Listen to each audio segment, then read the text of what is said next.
Okay, I think we are officially live, and I must confess that once again I have started talking for about 6 minutes here and then realized that the stream wasn't running. You have to, apparently on OBS Studio, which is what I used to stream, you have to click start broadcast and then you have to click go live. So this has happened to me a couple times now. Hopefully I've learned that I have to click the button twice. So, anyways, if anybody's here watching, comment in the chat. Let me know. I've got this little thing over on the side that's supposed to tell me how many people are viewing right now, and it doesn't say 0. It has a little line. So I know people have to trickle in here.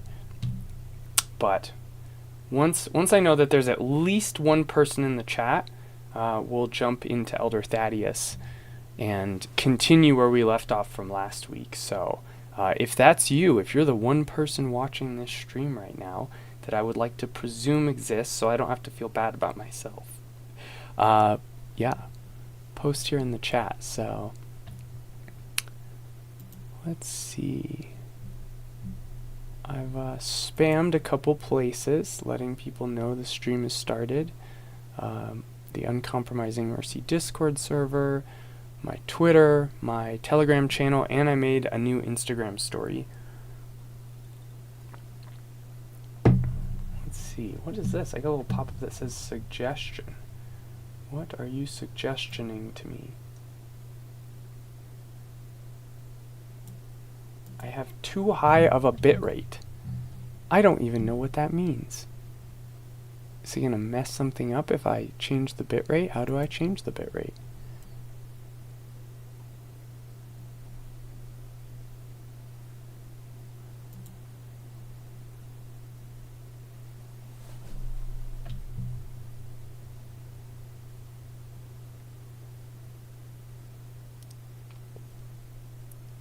Well, for anybody watching the playback, feel free to skip ahead in the video until you see the text pop up. That will be the sign that I've actually started reading. But for now, I'm kind of waiting for people to trickle in and keeping it on the main Thaddeus logo here. So let's see, stream settings. I'm not seeing where I set the latency. Okay, it does say we have one viewer. Feel free to post in the chat. I know some of our regulars last time were so unhappy that the chat ended, so I figured they'd probably hop in here pretty soon. Let's see. Micromanaging on my third monitor here. What is this menu? Weird. Windows is awful and horrible, and I don't like it. So before we get started, I am working on, and let's be clear, Thaddeus working on something doesn't mean anything. I work on a lot of things and they don't come to fruition. However, this is one of those things that if it circles around, swims around in my head long enough, I get like, I have to make this video. And that video right now is on people pleasing. And so, and the reason for that, for anyone who is here, is that last time let's see, oh, I just minimized everything on accident. How do we get that back? No, not that.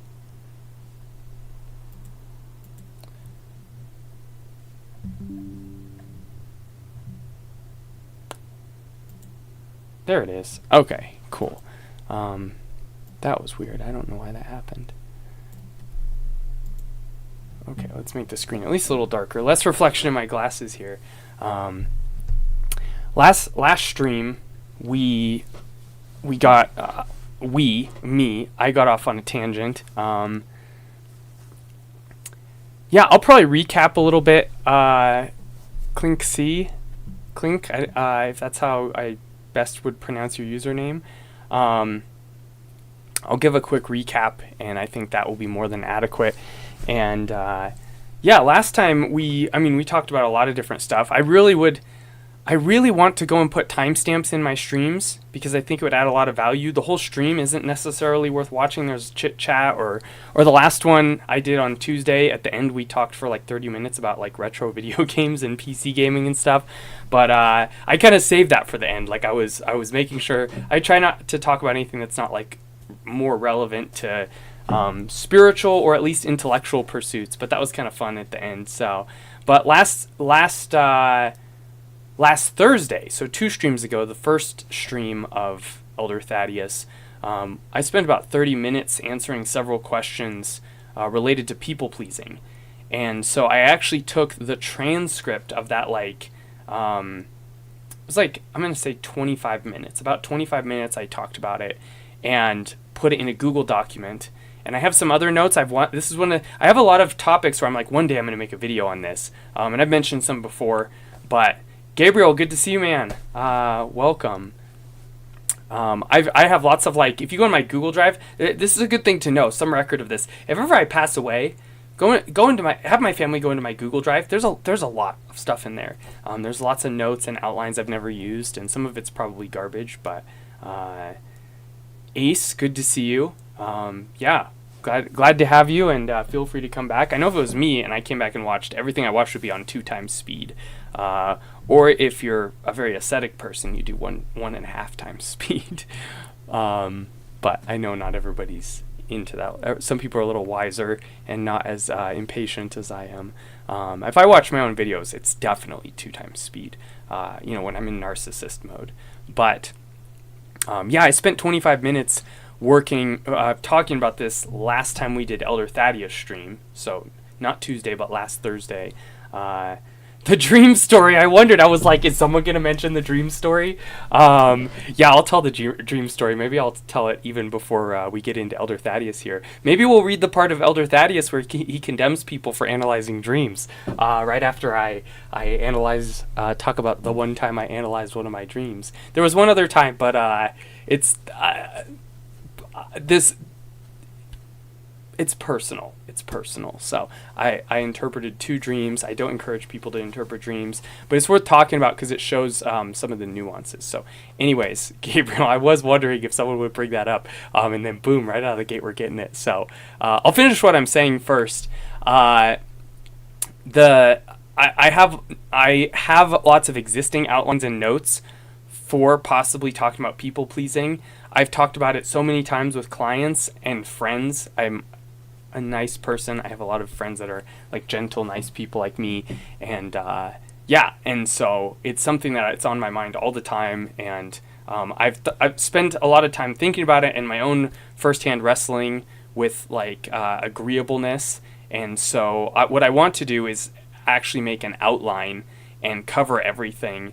And but I'm wondering, I'll probably make the outline, but I'm thinking I might want to post about it on social media. Heck, even ask about here. See if I can get more questions and more thoughts and any church father quotes, so that I like it when I make a video. It's kind of like an end-all video. Like if you want to know about the toll houses but don't want to read a whole book, you can go watch my toll houses video. You get an all-around grasp of them. Like you might learn little details in the future, but you won't feel like, oh, I really wish I'd known about that. Like, I want you to get the whole deal. The same with the noose. Like, there's a lot more you'll learn about the noose in my noose video, but it's the gist of it. And if you watch my Holy Fools video, it's kind of like the 101 introduction to Holy Fools. A lot of things that if you just read them, you'd be kind of confused. But Holy Fools, I actually might say go read a bunch of them and be confused, and then watch my explanation in a video, because it's kind of fun that way. It's kind of the point. They're kind of confusing. So anyways, yeah, God willing, I will at some point in the future, I really hope so, have a video specifically on the passion of people pleasing. And I talk about this topic a lot, but yeah, that'll roughly be what the title is. And people are always surprised by that, like, oh, people pleasing is a passion.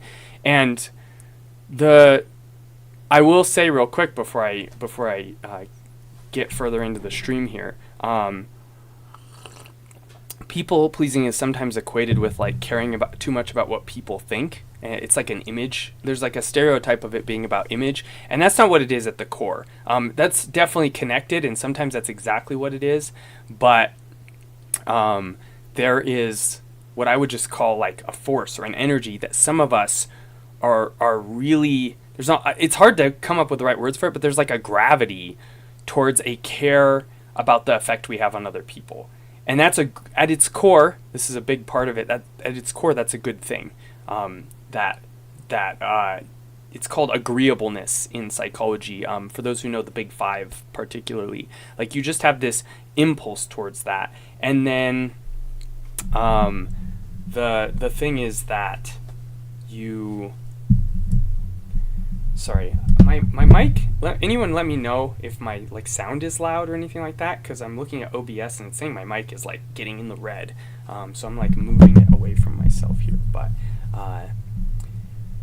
that force that causes us to really be aware of and care about the effect we have on other people and be bothered if we make them uncomfortable, that sort of thing, it's a good force at its core, and then it kind of gets hijacked, and that's where it becomes a passion. And so that's what I'll be talking about, is like returning to the good side of these things, and how it heals, how you don't reject it, but how you purify it, and why that is, and kind of get into, I like whenever I talk about this sort of thing, I get into some very basic models, like the model of how all passions work.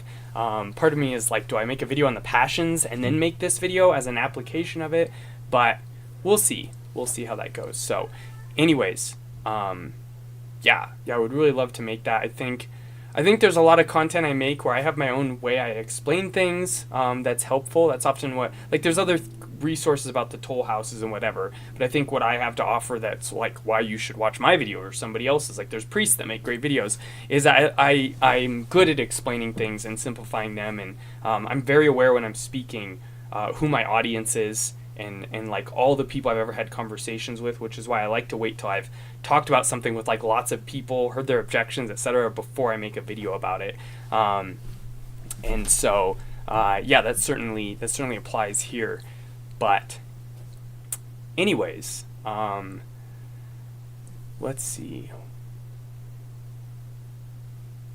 Beauty of the Struggle makes a point to listen to homilies on normal speed in order to be more attentive. I think that's very wise. I do that with some videos. There's some videos where I, maybe not normal speed, sometimes normal speed, but sometimes like even just like, well, not 2 times. This video is a little more holy and worthy than that. But I've had a couple where I listen on 2 times speed and then I want to listen again and I'll make a point to listen on 1 time speed. So, man, I wish I knew how to quickly turn down the brightness on my monitors, but oh well, it's not too horrible. Plus, my face is tiny over here. It's not that unbearable, even with the light reflecting off of it. But let's see here. You know what? Before I get started, I will tell the dream story. And usually I try and put all the scandalous stuff at the end, so all the Thaddeus haters can't find it. But yeah, I'm going to tell the dream story at the end of the stream. So if you're a Thaddeus hater and you want to find proof, dig up more proof on how I'm such a scandalous person, go to the end of the stream, 2.5 hour mark, and that's where all the scandalous stuff's going to be. Okay, so now that we got rid of them, I'm going to talk about the scandalous stuff now. So yeah, and I'm going to just talk about dreams. Like, we're just going to talk about dreams, because I'm not going to like talk about something that's like controversial without at least prefacing it a little bit. So Orthodoxy's approach to dreams is to ignore them. That is our default. And that is good. And I encourage anyone ask me, what is your advice on dreams? I'm like, ignore them. Ignore them as much as possible. The Bible has God speaking through dreams, but the fathers warn us that a lot of deception easily comes through dreams, that the demons have a lot of influence over dreams. And so that is absolutely, like, I want to be very clear, that is the default advice. That is good advice. There is a science to dreams, and I think that is reasonable to learn about and understand. I think that when you learn about it and understand it, you're like, oh, I see why the fathers say what they said. It makes it make more sense. Truth and reality and science actually consistently point to orthodoxy, because we're in science we're observing the world that Christ made, and he's the Logos, and he ordered everything. So it makes sense that if orthodoxy is true, they do align. The issue is that the world interprets this data without the Logos, and they misunderstand it, but the data might still be good. So one of the things that they found with dreams, like the science of dreams, is that dreams are basically the I almost want to say pressure release valve. They're like the overflow of emotions you didn't finish processing.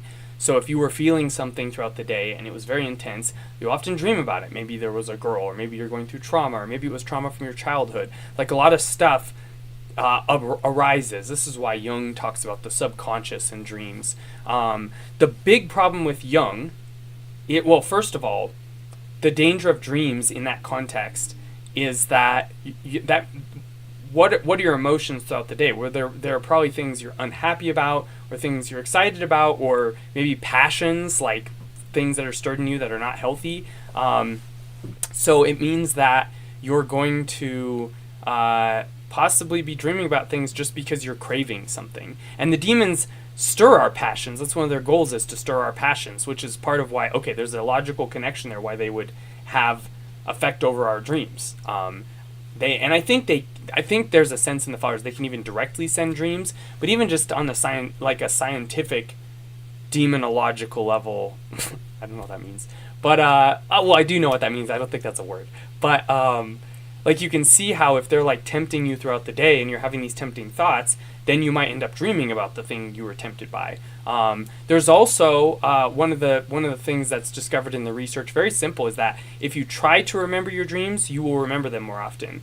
Which means if you're dreaming about not good stuff, trying to keep a dream journal is bad, because you're going to remember more often that bad thing you dreamt about. So if you ignore it, like the fathers say, you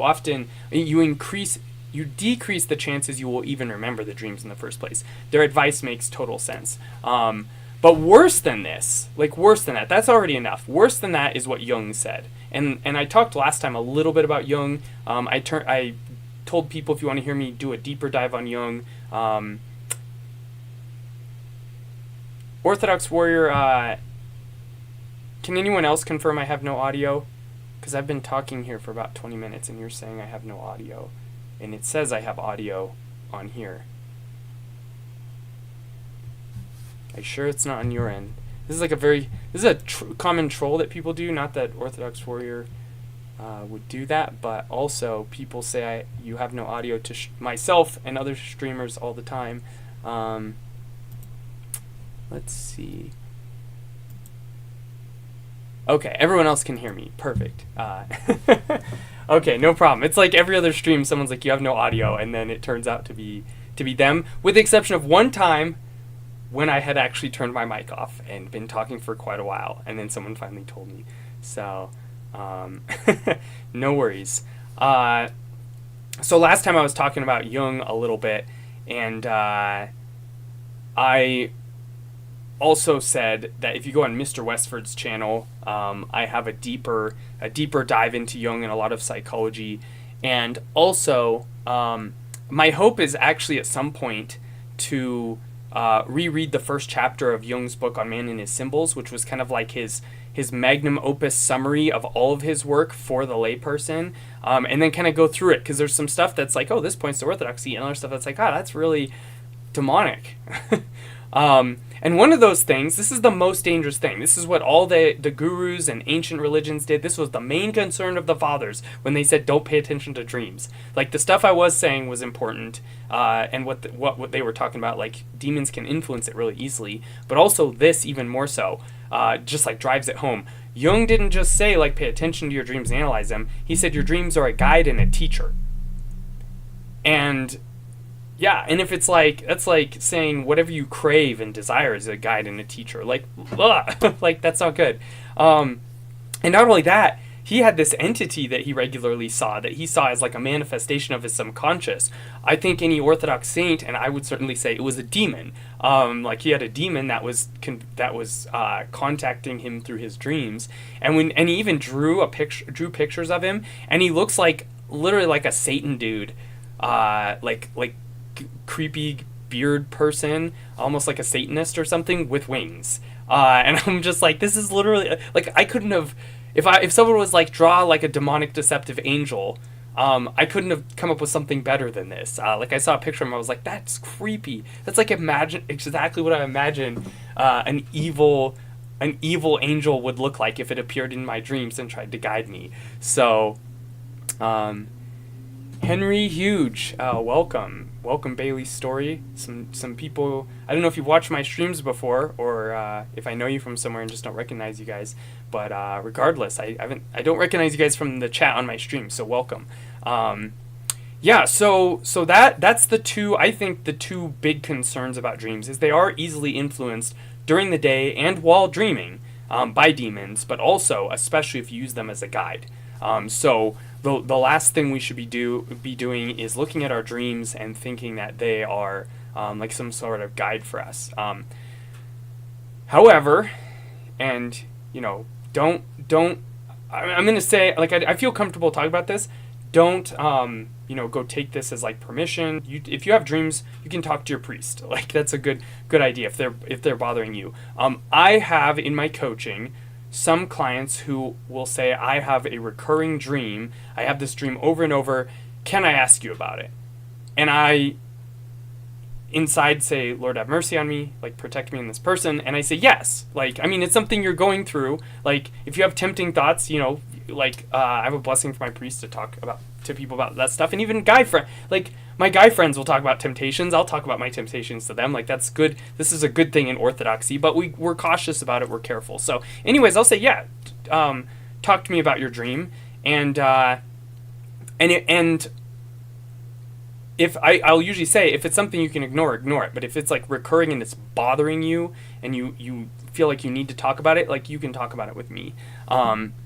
And so I'll talk to people about their dreams sometimes.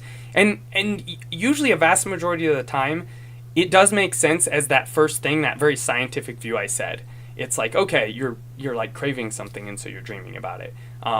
Sometimes it's pain you're going through.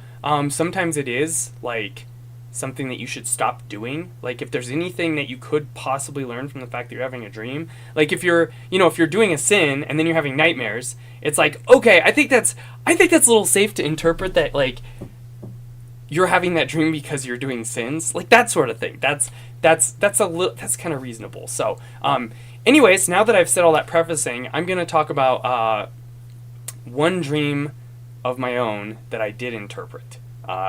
And this isn't like spiritual, this is nothing like that. It's, it's totally like, I feel like it's the kind of thing when I say I interpret one of my dreams, Orthodox people rightly real, and then when I explain what the dream was and how I understood it, they're like, I guess that actually like totally makes sense, and that's not really concerning. So I always give it as an example if I talk about this. So I'll explain this and then we'll get started on the reading, unless there's like, I usually do, if people have questions, I usually do prioritize responding to them. And I do have, let's see here. I need to make sure I put my phone in a spot where I'll see it. I do have, like, what I like to call ghetto super chats. I don't have enough, like, activity on my channel and prestige or whatever YouTube wants to call it to have real super chats. So I have, down below, I have my PayPal, Venmo, and Cash App. I also have, so if someone, I'm gonna answer anybody's question. I don't like doing any of this stuff for money. However, like, I do pay a lot of my bills through my coaching and social media stuff I do. So if anyone does want to support me, I deeply appreciate that. And so if you go down in the description of this video, I have those 3 links. I also have my Patreon, where if you join for $8, you get access to a curriculum that I made. The curriculum, I'll just be clear, it was not made to be on my Patreon. It was made for another program I was doing that didn't work, but the curriculum was completed. So you might hear references to that program, which doesn't exist. But it's still like, it's a curriculum that moves from theology to practical spiritual life. It's a lot of the stuff I talk about in my coaching. And I think you get access at the $8 a month tier, so it's like, it's a lot cheaper than my coaching, which is $40 to $60 an hour. So it could definitely be an alternative that's a lot cheaper. And of course, I always say, if you're go on Twitter, go on Telegram, whatever. I'll answer questions. You can message me questions, whatever. I'm happy to help you for free. Like I don't like making all of this revolve around money, but again, it's how I make my living. So so I have that sort of stuff available to people if anybody wants to support me at support a lot of the coaching I do, including a lot of free coaching at any level. And so anyways, also down below I added, this is the first stream where I have links to like everything. So I would recommend, like right now or after the stream is over, you can go down in there. There's links to you know what, let me just it might take too long to open it up. I have my, it'd be so quick if I just read it. Let's see. I'm just gonna read it here. I mean, I feel like everybody else probably just scrolled down and is already looking at it. You know what? Let me just let's see here. Okay, so I've got obviously the links to the Venmo, PayPal, Cash App, and Patreon, and then I have my website, ThaddeusThought.com, which has info about my coaching. It has my blog, which I have some writings I think are basically like free coaching. Like if you're like, I want to know more about Thaddeus's coaching, you can go read How and Why to War with Sin. You can read The War Against the Heart. You can read my article about masculinity and the cross, which a lot of people really liked. I gotta start over. Numbers and letters just got here. So so in the year 1000, my website has my coaching info, my blog, which I think is some of my better content is on my blog, and also my contact me. Also my Patreon, even if you sign up for free, I always send out every blog post and like formal video, and every like major project I do, you get an email through that. That's not very common. Like maybe once a month I release something, so you will not get spammed if you have that, and it'll usually be something like for me at least, a big deal. So each of my blog posts usually goes out through there, and I only write like a couple blog posts a year, so a few videos a year, etc. And there's my contact me page, so it's like you want to send me an email, right to my work email, that's on there too. And then I have a Telegram channel where I just post occasional quotes. I'll also post stuff that would go out through my Patreon on my Telegram channel, but there's also Church Father quotes, and once in a while like something brief that I wrote. There's my Discord server, which is not quite themed after me, Uncompromising Mercy, but I run it. My moderators probably do more work than I do. Some of them might be watching right now, some of my members from that server. But if you want to join a great Orthodox community, anyone's welcome. We have some Catholics, Protestants, heretics, and pagans. Filthy papists. Some of my favorite filthy papists are on the server. The link to the Discord now. Last time I keep referencing it, and so now it's down there. Also have a link to my Spotify channel, which are mostly the same talks I have on my YouTube channel. Some of them are not on there. They're just audio, and then there's I think a couple that are not on my YouTube channel of talks. And so go on there and subscribe. And some of this stuff, not only for you to listen to, but you might have friends who one of these talks are exactly what they need to hear. So that's why I do this stuff. And then lastly, I have my Twitter link, my Instagram link, and my Facebook page link. So if you want to follow me on any of those, my Instagram, I post lots of Instagram stories. That seems like I might even have some of the people watching right now have come through my Instagram story. But yeah, that and Telegram are like the two of the better ways to keep up. So anyways, that's kind of everything. I'm going to tell the dream, and then we're going to get to Elder Thaddeus. So I had this recurring dream for a lot of my life, and the dream was a little bit different each time, but it had the same principles. Usually I would go into, maybe I'd be on ground level or even down in like a waterway or something, like in a city, or out in the middle of somewhere. But I would go into it could be a tunnel or a building or something. But there was a theme of it being low and at the ground. And I would walk in, and then there would be a like spiral staircase down. Some of these dreams had people and characters, some didn't, but there would be this staircase, stairwell is probably the word. It's not a spiral staircase, but it is a stairwell that goes down, and it's like a hallway here, here, here, here. Sometimes, you know, like this, and then a full, you know, 180 and turn. Sometimes 4 directions each stair set, but it'd usually be like bright and white and open, and you're going down the stairs, and eventually if you keep going down the stairs, I would keep going, eventually at some point in the dream, it would get tighter. It would get tighter and tighter and tighter, and often it would like, I could still see, but it was darker. It wasn't like the bright white, like almost like lab white lights at the beginning, and it would get tighter and tighter. And at some point, you know, when you're way down in the ground now, I'm like, you know, commando crawling through this like tunnel trying to get through. And at that point, you know, at the beginning it's like safe and comfortable. Later, once you get into that point, it's like stressful and claustrophobic. And there was always this sense I had that if I could just get to the end, if I could just get to the end of this tunnel, that down at the bottom there's going to be this big open area, and I'm going to feel safe and everything's going to be good. If I can just get to the end. And I would have versions of this dream, different details. Sometimes like, I remember one time there was Pokemon in it, like Rayquaza, the green dragon or whatever. Really cool Pokemon, by the way. Shout out to Rayquaza. But I think it's inspired by the one Mayan dragon with like the wings on it. There's also the Marvel character inspired by him, Texaquatl or something like that. Anyways, people, if you know the name of the Mayan dragon, glad in the chat, post it there. Anyways, Rayquaza is really cool, and was featured in one of these dreams, I think. But anyways, layers and layers of tangents here. I let myself go those places on the stream. It's fun. This is what's special about my stream. My coaching session, I wouldn't tolerate that behavior from myself. Anyways,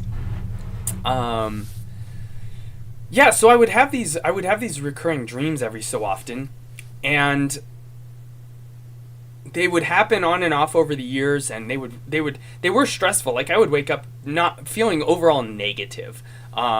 Which, if you're like a Jungian dream interpreter, that's really relevant. But again, just ignore dreams if possible. But I would wake up feeling really negative, and man, I must have really just disappointed people. We just like, our concurrent viewers just dropped in half.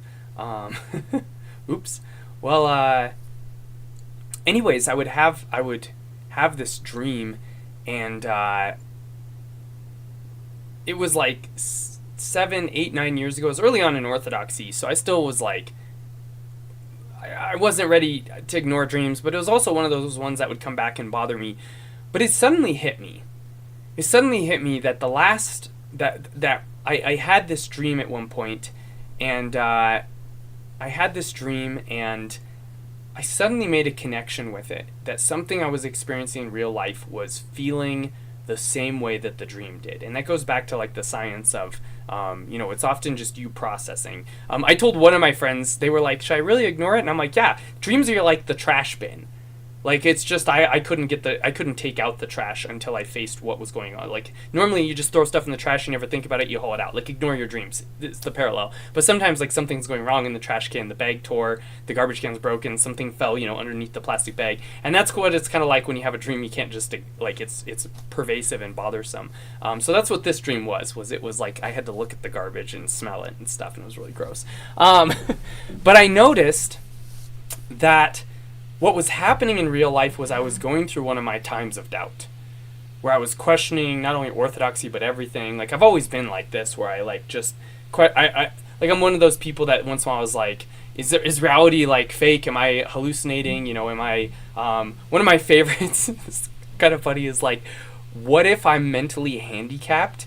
Like, something is wrong with me, like everyone knows, like, yeah, something's very wrong with Thaddeus. Like, he's mentally handicapped. Like, maybe I'm like, you know, straight, like, literally retarded, not like the sinful kind. Like, I'm actually mentally handicapped, and I can't tell because I'm mentally handicapped, and no one would ever point it out to me. Like, that's kind of a silly one, but that would go through my head. Like, whoa, what if that's a thing? But I'd get, you know, weirder ones and whatever all the time, and I'd fixate on them. And I read Descartes, like doubting, starting to be like, wow, a lot of people will quote, I think, therefore I am, a famous quote from Descartes, the philosopher, and they're like, no, God, therefore I am. And it's like, that's not what he's talking about. Like, that's not what he's talking about. I get, like, that is kind of the effect it had on history, but what happened with Descartes, we're on another tangent here, we haven't even got to Elder Thaddeus yet, but what happened with Descartes is that he started realizing that he would be taught stuff in school, people would tell him stuff is true, and he just believe it. That was just normal. Everybody does that. You just believe stuff when they tell it to you. And then he would start finding out that that stuff was wrong. And so he was like, okay, maybe I need to like be more cautious about what I believe. And eventually it got so bad that he started thinking anything that could be doubted, I should just doubt it until I can kind of like build up a reliable foundation. And this is very much the Western mindset, like pursuing your stability in rational explanations for things. Rational explanations for things are great, but you're always going to deal with the fact that they're fallible. Your experience is closer to reality, and Westerners will hear that and be like, oh, experience seeking, or like your experience is fallible. But they don't, because they're so rationalistic, they don't realize that your rational interpretation of your experiences are not your experiences. Like, just because, like, say I experienced something, maybe it was real, maybe it was a hallucination. Could be either of those things. However, objectively, I am experiencing it. Like, I might be experiencing a hallucination, but I am experiencing something now. The rational is the interpretation of the experience. And so this is related to the nous. Again, you can go watch my nous video, and this is about this. Like, the noetic experiential is the closest we get to actual truth, and then we remember, which is much more fallible. We interpret, which is very fallible with the logical mind. But and people that try and rely on these logical answers to solve their skepticism, it never works. It's good to seek the rational answers and explore them and to get help in that. That's what I'm often doing with my clients. But often I end up telling them, you at some point need to find something to fill in the blank. Like, the rational answers can calm you down, but then you have to have something positive to move towards. Otherwise, like, it's always the void will always birth more questions. If I barely talk to someone at all, there's a lot more room for doubt. Like, do I really know them? Whatever, and kind of don't. But if I'm around them every day, I get this direct knowledge of them that's much more like safe, and I have more faith in them, etc. Anyways, yeah, so I'm this kind of person, and I started to realize that the way I almost felt claustrophobic in these questioning states was the same way I felt in the dream. The way that at first, so first of all, like, the ground is symbolism of the foundation of things. And as you live your life and you build a family, you get a job, whatever, that's all on top of the ground. Like, you would do all that on Earth, and maybe you even are achieving something and audacious, and then you're in a tower. That's like the Tower of Babel, goes all the way to heaven. Man through his own power can build upwards. Me, I'm doing the opposite. I have to question everything and look into the foundations of things and ask metaphysical questions. That's going down into the earth, into the foundations. And we could also say that actually comes from heaven, which is kind of what I was saying earlier. You actually have to get that from Christ. You don't get that from rational questioning. But I would go into the earth in a way and ask these foundational questions that would kind of unhinge me. And there's a lot of people that deal with this. I have had a few clients just in the last few months who are like wrestling with this sort of thing. And so you're doing a mix, you're doing all three categories. You're doing existential, like, philosophical debate with them in a good way, not like trying to defeat them, like they go, well, what about this? And you're trying to say, oh, well, here's why there's an answer for that, etc. And you're also doing psychology, where you're like, okay, what's actually going on that you're asking these questions, and like, how do I present these to you in like a gentle, therapeutic way and not like a debative way? And then you're also, especially, I think the most important thing is you're doing orthodox spirituality. Like, you have to, no rational answers will satisfy a human being. Like, they'll help you, and they'll be a stepping stool, and they're good to explore, but you have to step on them and step above them to Christ. Only Christ will satisfy you, and the more you know Christ, the more you won't even need answers to these things. But they're necessary as a step for a lot of people. God bless the people humble enough to just go straight to Christ and be like, I'll just go by faith. I'll just be friends with him. I don't need all answers to all this stuff. Man, God bless you for your faith. But yeah, some of us need to, like, need some help along the way. I sure did, and the saints in particular helped me a lot, and then a lot of people come meet with me. So anyways, that was, I started to realize what the dream was about, and I would go down at first like, oh, it's fun to ask these questions. I like to watch like The Matrix and ask, whoa, what if we're in a Matrix? What if Andrew Tate is right? He's not, but he's not really right. He's a horrible person. But anyways, completely irrelevant. What a goober. Once I think about Andrew Tate, I've just like lost in like, wow, that's a real human being. So, boom, just a flood of Andrew Tate angry people are in the chat. At first it feels like going down is like, oh, this is happy, this is great, this is like fascinating, this is fun. And then the more you go down and you don't get enough answers or whatever, and you still have all this room for, you can keep finding holes in every argument you come up with. That's the problem with the rational mind. It's just not enough on its own. And so eventually it keeps spiraling and spiraling until you feel tighter and tighter. And you think, if I could just, there's got to be this rational answer. There's got to be the answers. If I could get to the end, there's an open room, I bet, and I'll feel just great. And it just keeps getting tighter and tighter. And you never, ever in any of those dreams did I ever get to the room. Because in real life, I could never get to the room. And so those dreams were just an expression of that stress. And they were... This did benefit me. Again, I'm always like, ignore your dreams if at all possible. But sometimes you got to talk to your priest or a friend or somebody about them if they're pervasive like this. But thankfully, I kind of figured it out, and I went, I need to be cautious about asking those questions. If I really need to, I can ask them, but I'm kind of doing it flippantly. And I stopped doing that, and I stopped just like doubting reality, and I ended up actually writing this poem. It's on my old blog. If someone wants it, contact me. Use the contact me page on my website that's linked down below, whatever. Message me on social media, and I will send it to you. It's on my old blog, which is called transmutingthestadium.blogspot.com. So good luck with that. In fact, it's a reference to Full Metal Alchemist and the alchemy in it. Like we want to be transmuted as human beings from like lead to gold kind of thing. Which alchemy is bad, but it's fine in Full Metal Alchemist, and it's fine in my allegory. And I made that blog when I was still Protestant.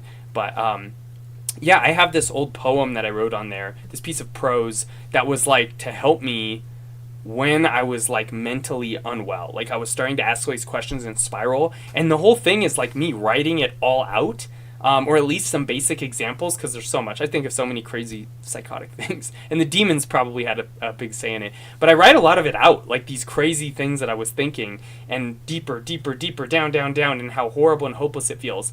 And then I kind of argue myself out of it, but I argue up until I'm talking about Christ and experiencing things and whatever, and leading myself back to reality.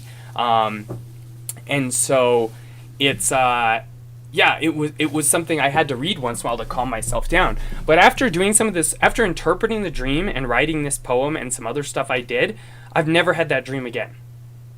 Thank God. Like I've never had that dream again. What the work I needed to do, I did, and I experienced healing, and I thank God for that. And so so that's an example of like if you have a dream like that, just ignore it. Like keep living the spiritual life, you're going to be totally fine. But sometimes like we have to look at these things and maybe ask someone for some help, and maybe we won't figure it out, and we just are like, okay, I pray. I don't think we should try very hard to figure it out. Again, it's not horrible if you do, like it helped me, but I'm extremely dream hesitant, but I'm not completely anti-dream. And I mean, if people will take the fathers and make them like anti-dream, and they're like extremely dream cautious. But the Bible clearly has dreams that are interpreted and from God. The saints have dreams that are like, a lot of people in the saint stories have dreams that are demonic and deceptive, and they treat them as an authority like Jung did. That's the worst examples. But also people will have dreams and like randomly Saint Euphrosinos. I don't know if my mod Euphrosinos is here, but wonderful mod. I'm so thankful to have him on my server. But horrible person, but he's a good mod. Saint Euphrosinos the cook.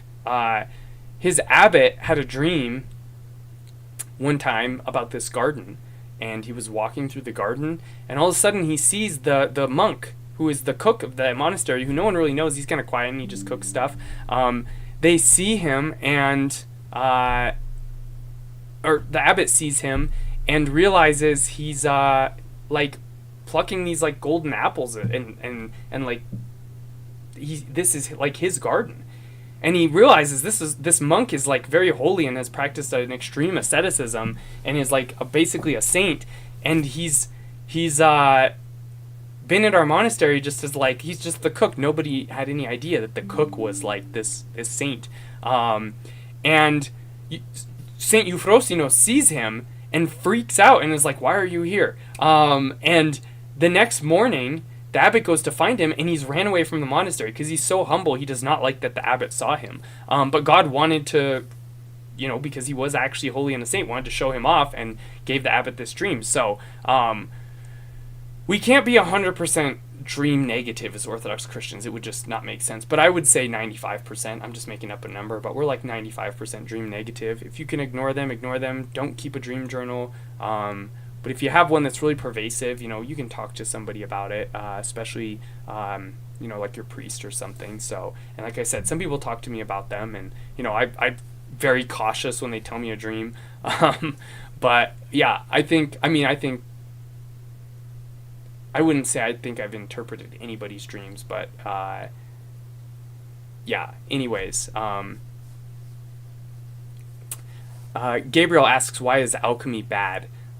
Alchemy is, it's basically witchcraft, and the problem with witchcraft, the main problem with witchcraft, magic, etc., is that it is, the way I like to explain it is, God has made an order to the universe, and part of submitting to God, accepting his order, not being like Lucifer, not being prideful, not operating independently, but submitting to him, is submitting according to the order.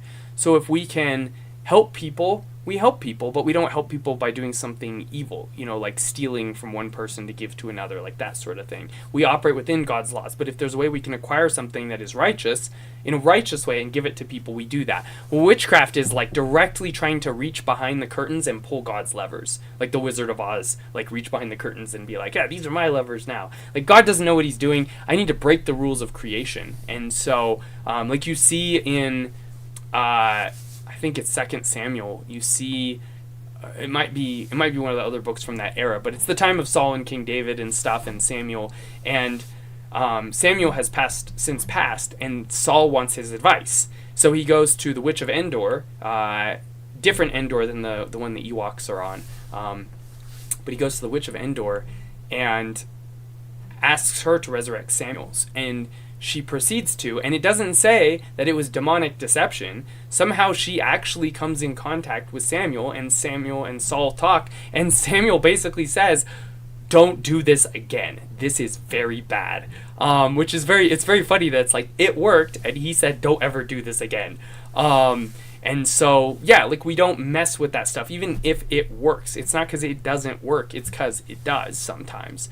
And so we don't disobey God's order and try to hack creation. And this is spiritually, this takes a lot of forms. Like, you could even say it's like a form of alchemy. I've never thought of it that way, but it actually makes sense when I think about it. Like, we hack sexuality and create pornography. We hack food and try and make it, more survivable and more delicious. And then suddenly we have all this sugar in our food, and we have diabetes, and we have celiac disease. We have all these food diseases because we hacked things we shouldn't have hacked.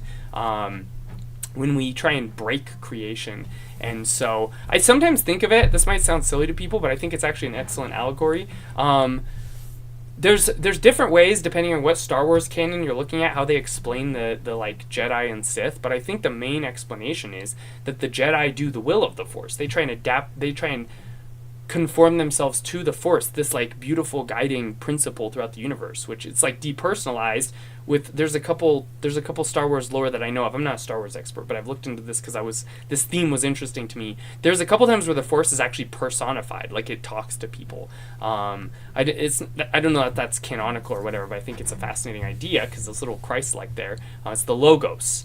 You could call the Force the Logos in a sense. It's a good allegory for it.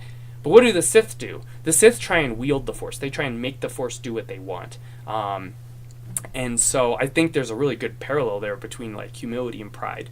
And so Saint Sophronia of Essex says, humility accepts the world as God has made it, but pride tries to form the world in its own image, which is very, very interesting. And so alchemy is related to that. God made this lead. I want gold. So I'm going to, try and hack creation and turn lead into gold. And so even, there's also like the Jewish golems, like this little created creature, and that's a very interesting, Kabbalah related lore, but it's also like that, or the homunculus, or a lot of these concepts of like making a human. And now we have AI, which is interesting.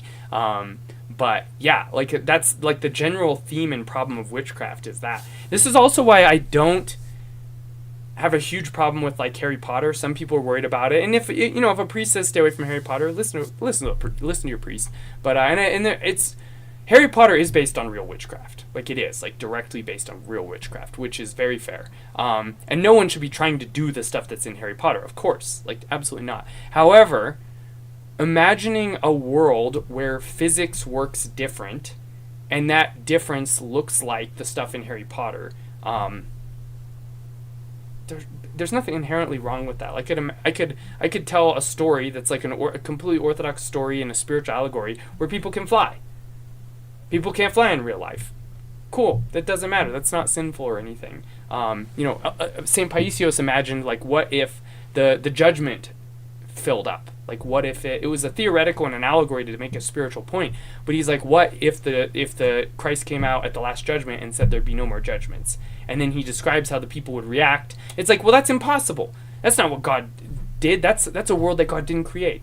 And it's like, cool, but you can do this as long as people understand what's actually being said. Like, so, and what's the story of Harry Potter? It's a story of a world where, it's virtuous characters. It's virtuous, heroic, sacrificial characters. That's what's most important.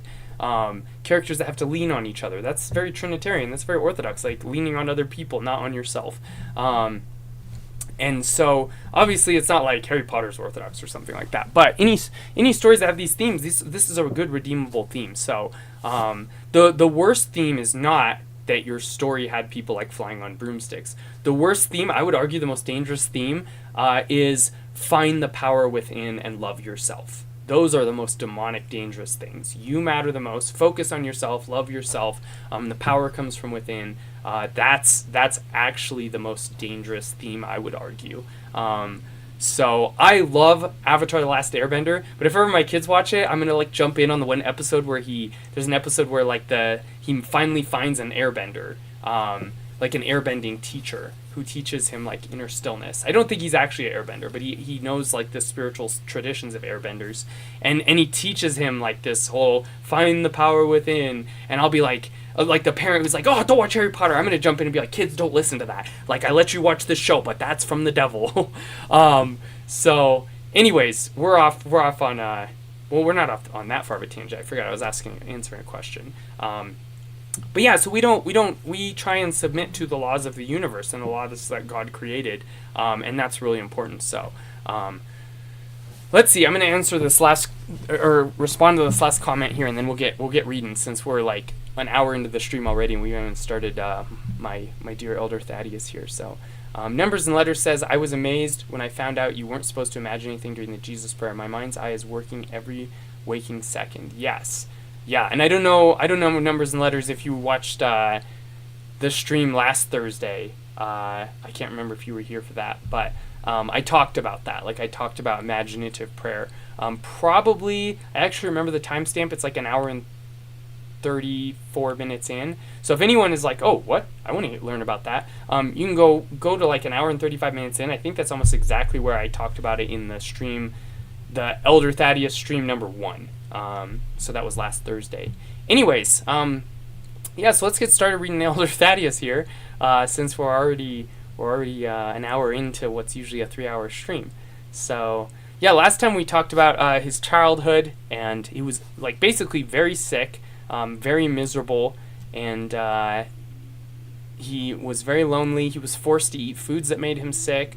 Like, he sounds like he was very agreeable, like he was a people pleaser, like we talked about. He was very anxious about disappointing his elders, he said. he almost had to go through this really horrible surgery that the doctors told him he had to do or he'd die. But they said it wasn't even guaranteed to work if he did do it. And he got in trouble. People were mad at him. His parents were mad at him, and he ended up not needing it. And so as I said last time, the first time the doctors said, if you don't do this, you will die. And then he just didn't do it. And then he felt called to monasticism, and he went to somebody told me how to pronounce it last time. Gornjak Monastery, Gornjak, I think that's what it was. Gornjak monastery in Serbia, and they were like, you want something more serious than we offer at this Serbian monastery. So they sent them to the Russian one. I think I was told Miljakovo, I think that's what it was. Miljakovo was someone. Any Serbians in the chat can tell me how to actually pronounce it if I'm getting it wrong still. I think it was Miljakovo. And it was a monastery made up of monks exiled from Valam Monastery in Finland. And Valam is a huge deal. And so, so they sent him there, and then that's where we pick up our story from last time. So we're gonna go from there. So Miljakovo Monastery in the Paradise of First Grace. Let me drink some water here.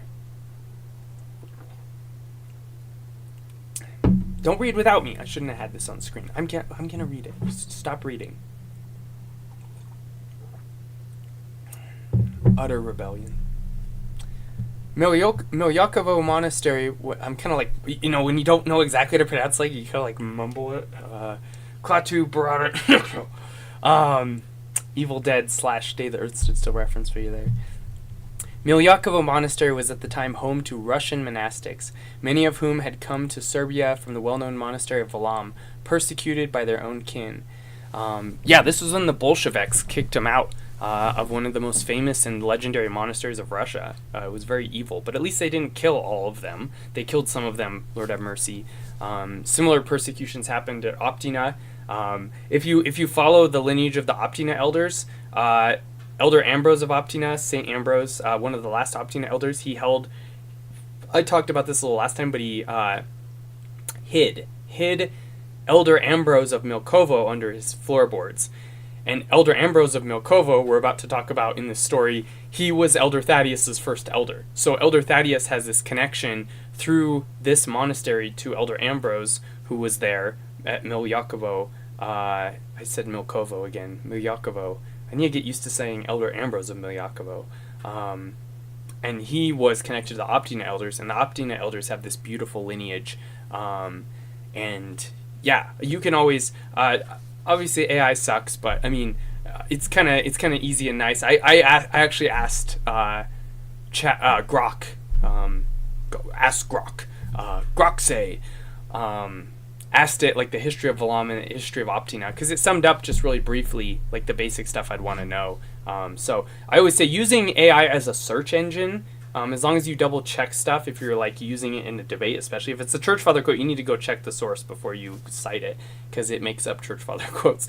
But it's great. It's good as a search engine, even though I'm very much against AI. I've already talked about this on the stream. So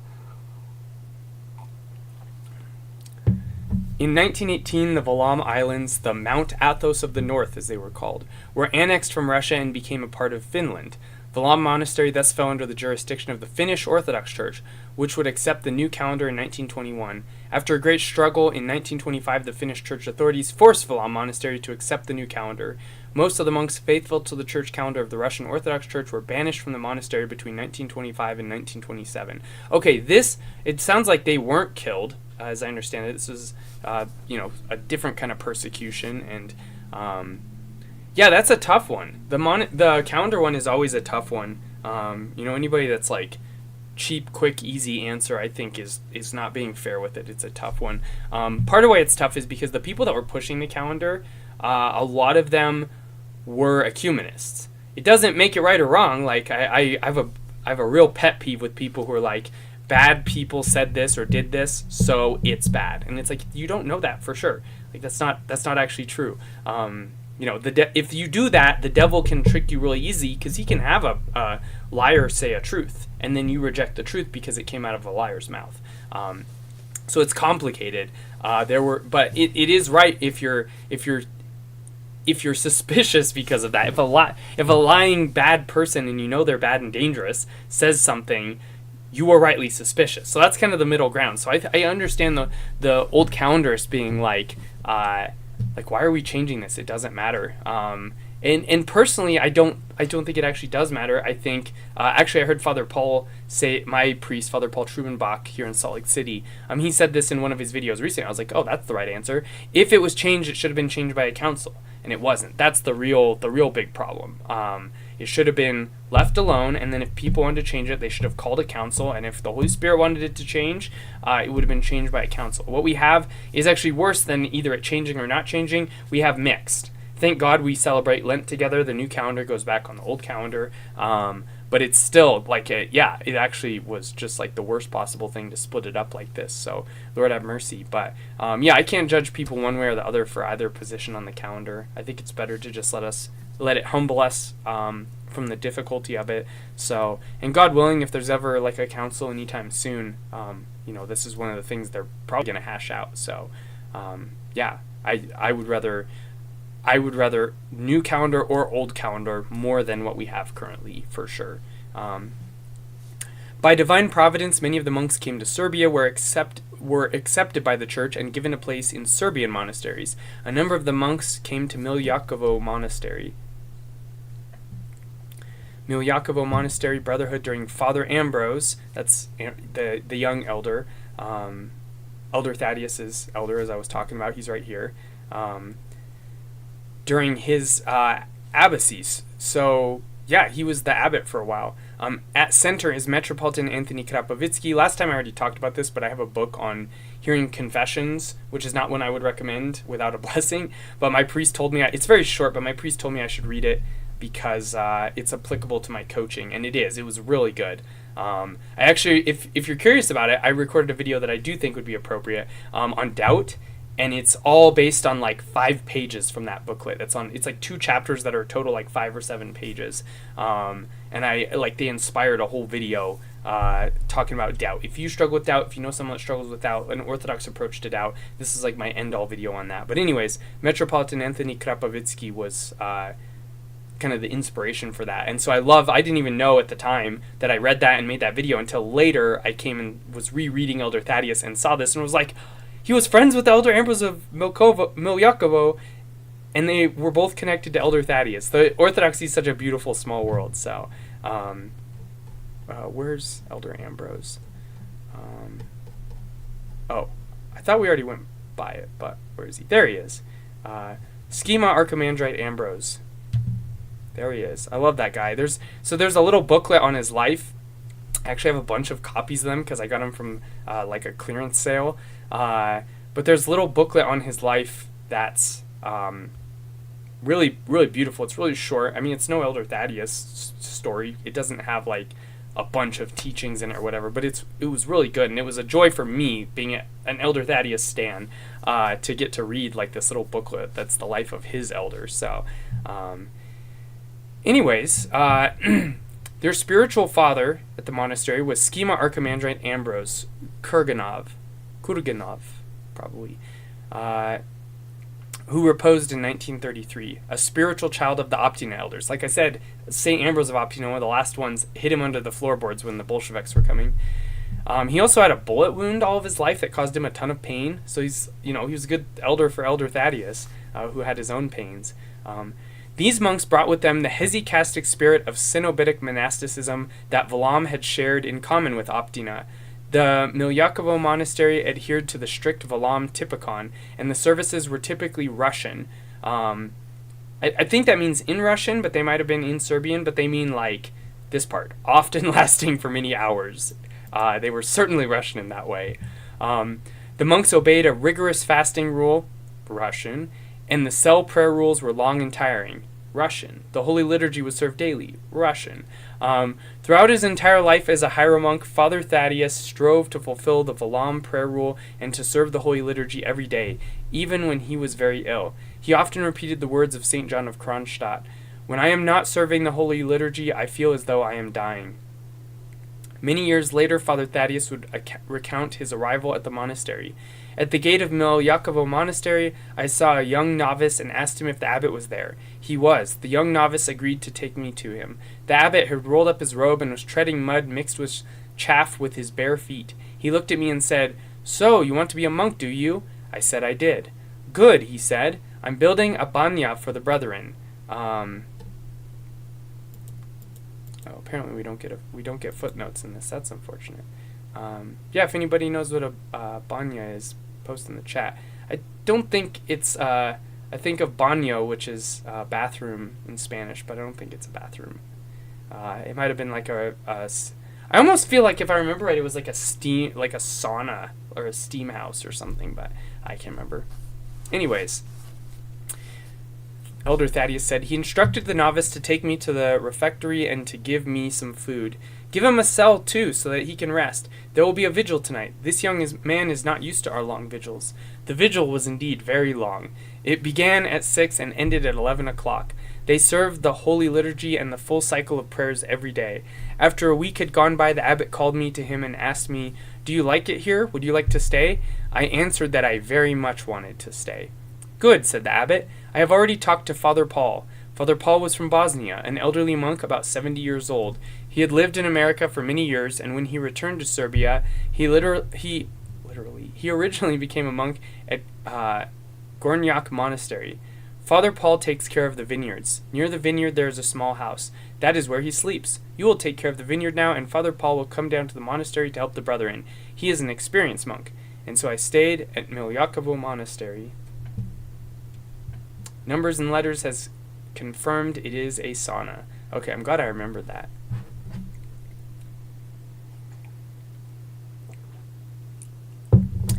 There were about 30 monks in the monastery. Schema Archimandrite Ambrose was the living son of the Laypeople Monastery and an ascetic who lived a holy life. As a novice, he had been under the guidance of Elder Theodosius, the superior of the Optinaskeet. Father Ambrose had the gift of unceasing prayer and lived in constant remembrance of death. He emanated the joy and peacefulness of the kingdom of God. Father Thaddeus, who until the end of his earthly life nurtured a burning love for his spiritual teacher, said of him, "Father Ambrose radiated an unbelievable and pure love. He had received the best gift of all from the Optina elders, love.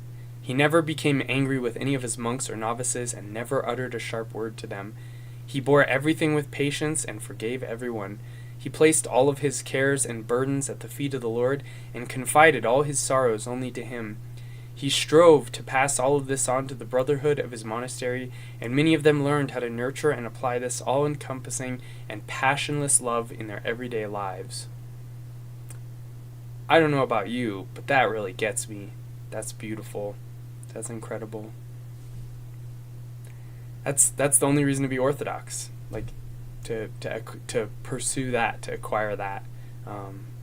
Yeah, glory to God. It was this spirit of divine love that Elder Ambrose, himself an example of righteous living, kindled a spark in the pure soul of Brother Tomislav, Elder Thaddeus, by the way, for whom this divine love would always remain as the only measure of true life. Father Ambrose would always be the first to arrive in church for the services and stand beside the abbot's chair. One could see that he was heavily burdened with cares for the monastery, but he never complained to anyone, confiding only in God. He never punished anyone or held a bad thought about anyone, let alone looked at anyone with anger. He loved everyone just as they were and prayed to God to enlighten them. He taught others mostly by his own example, through which he strove to lead everyone onto the path of salvation.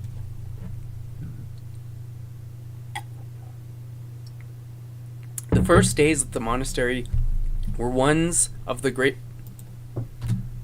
greatest joys for Brother Tomislav. Immersing himself in the mystical relationship between spiritual father and son, he learned from Father Ambrose about holy and salvific obedience, vigilance over his thoughts, and the Jesus prayer.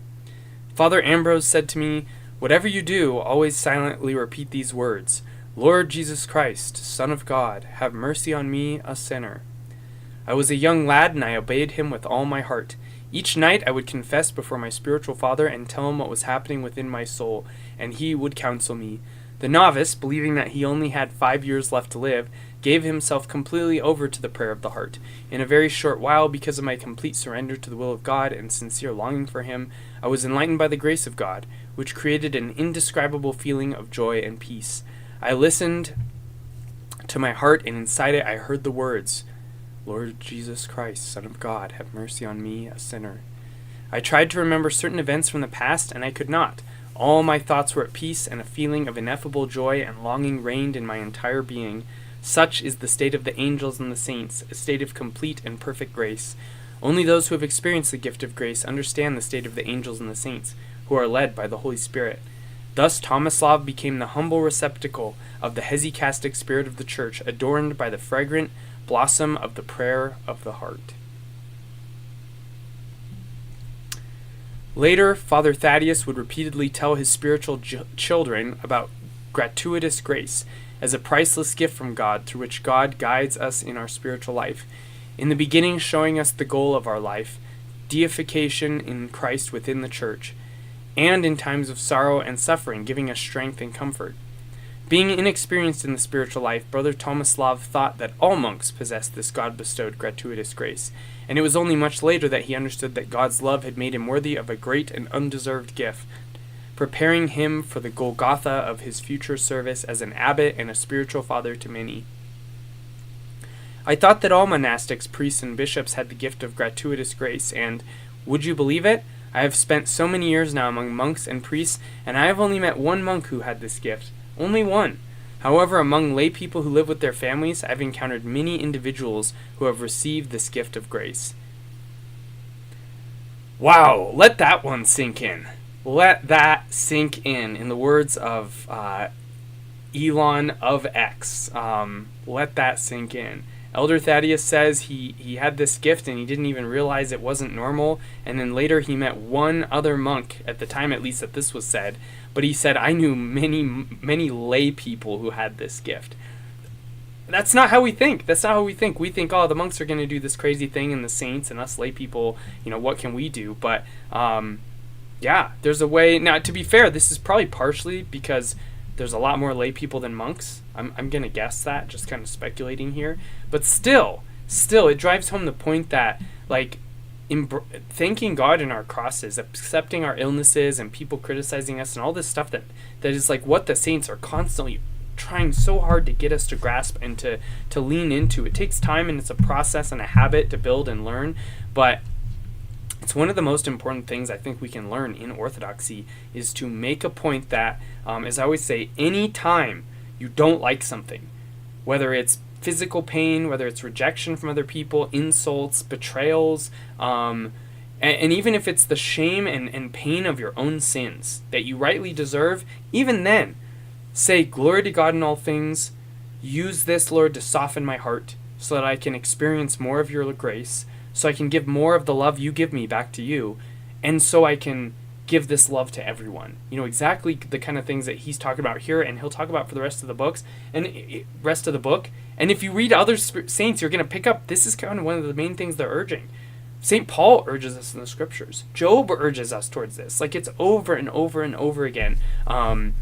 In the middle of the pain, in the middle of the discomfort, in the middle of what I want is not happening, say, glory to God in all things, Lord. Use the pain I'm going through. I don't like it. You could be honest with God about that, but say, Lord, use this to transform me. Use this to soften my heart. And that is the 101 of how a person ends up like what he's describing.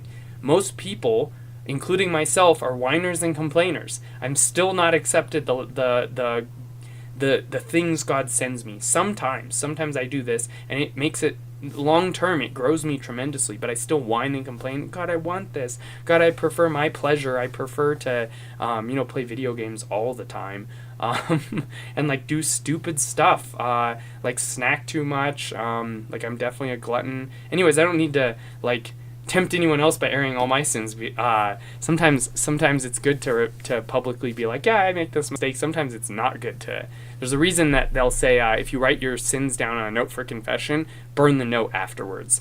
Not just for your sake, but because there's all these dangers of hearing other people's sins. So, but I give that example. When I change that in my life, the seasons where I've especially thanked God for pain. Sometimes, being a single person, thanking God for the pain of loneliness, like being in the middle of like, man, I wish I had companionship. I wish I had, somebody that like, and specifically a woman, like woman companionship, that was equally yoked with me, that was fitting for me, and we could do things together. And instead, I'm 35 and single, and when I remember to not whine and complain and black pill and whatever, and I go, whew, Lord, thank you for this pain of heart. I don't like it. It doesn't feel good, but I know that it's through pains like this that you transform me into what I should be and save me. And I notice that the seasons and times when I'm remembering to do this, especially as Lent is coming up, I'm going to double down on that. Lent is coming up. Make a point this Lent to do this practice. All the saints say it. It's not optional. Do this practice, and the Lord will like, I'm more confident than anything I could possibly say. Do your prayers and all this stuff. Do this, and I really am confident from the bottom of my heart, based on the promises of the saints and my own small experiences, that you'll see a change. Like, maybe not immediately, but I guarantee you, a year from now, you do this for a year and just build the habit, increase it more and more. A year from now, you'll be different, and you'll notice it, and other people notice it, especially if you have like mental health issues like I did, or just are black pilled all the time.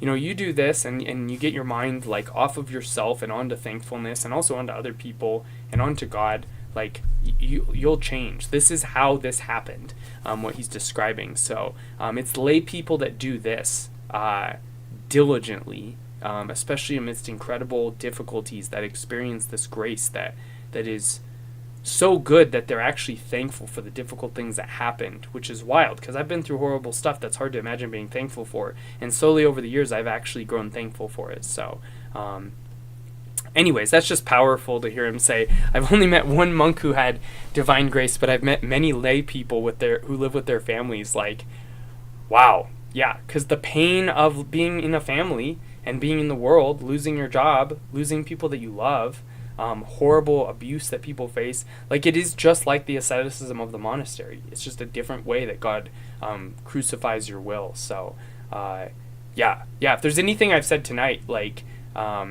I know we probably have different people going in and out of the stream, but if there's anything I've said tonight, or if you just joined us, that's like the most important. That's like one of the most important things I could possibly say on my streams. I tell my clients, my coaching clients, I say, if like, I'll sometimes give them a talk about like how we respond to pain as Orthodox Christians, and I always say, like, if there's anything that, like, from my perspective, that I could give you that's invaluable, it's this talk. Like, there's a lot of other stuff I can talk about, whatever, but this is the most important thing.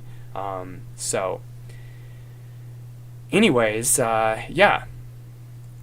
So here's the Milyakovo Monastery of the entry. Let me see if I can zoom in. Oh, I can zoom in. Cool. Milyakovo Monastery, Church of the Entry of the Theotokos into the Temple. Photo taken during the time of Schema Archimandrite Ambrose. Cool. Cool. I bet it's still there. Okay, how do we... I'm clicking the hotkey to turn things back to normal size, and it's not working, so...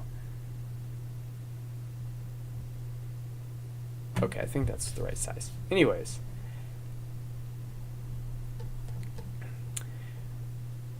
Brother Tomislav's health, again, this is Elder Thaddeus' work, before he was tonsured Thaddeus.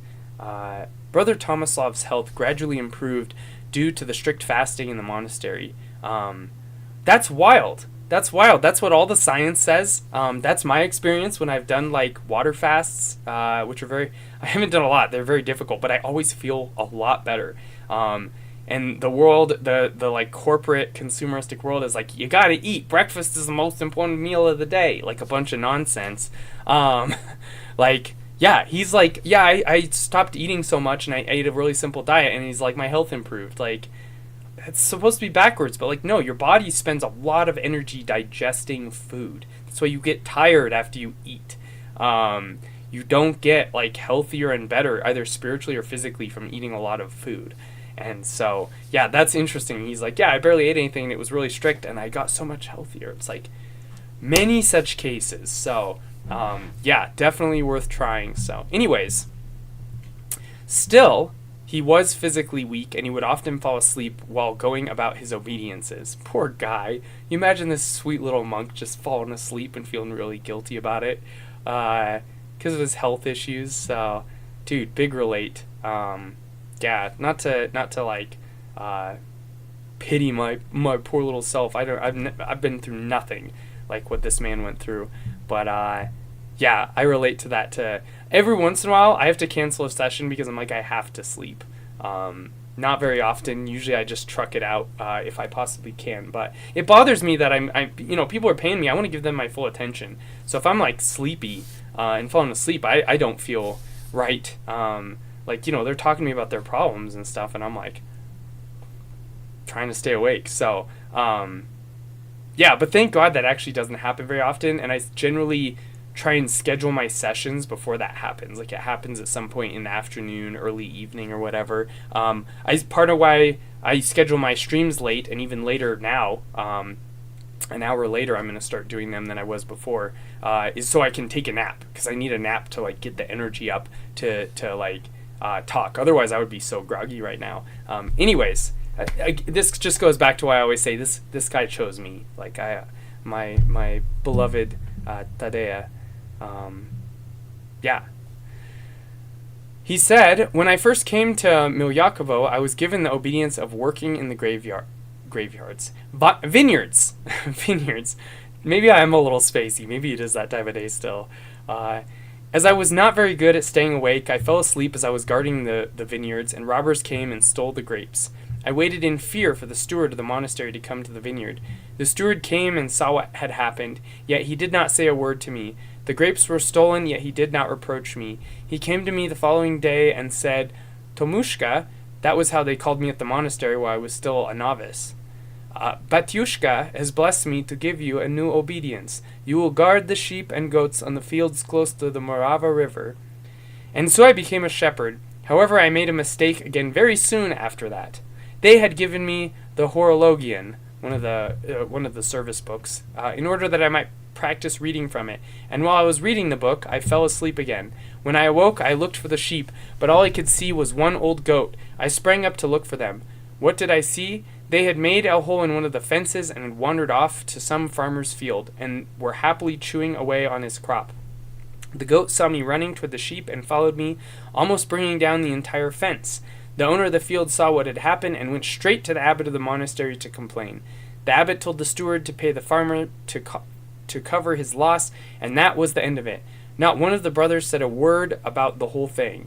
Not a word. The steward came to me again in the morning and said, Batyushka has blessed me to give you a new obedience. From now on you will be taking care of the cows on the other side of the field. Can you guess where this is going? Rule of 3.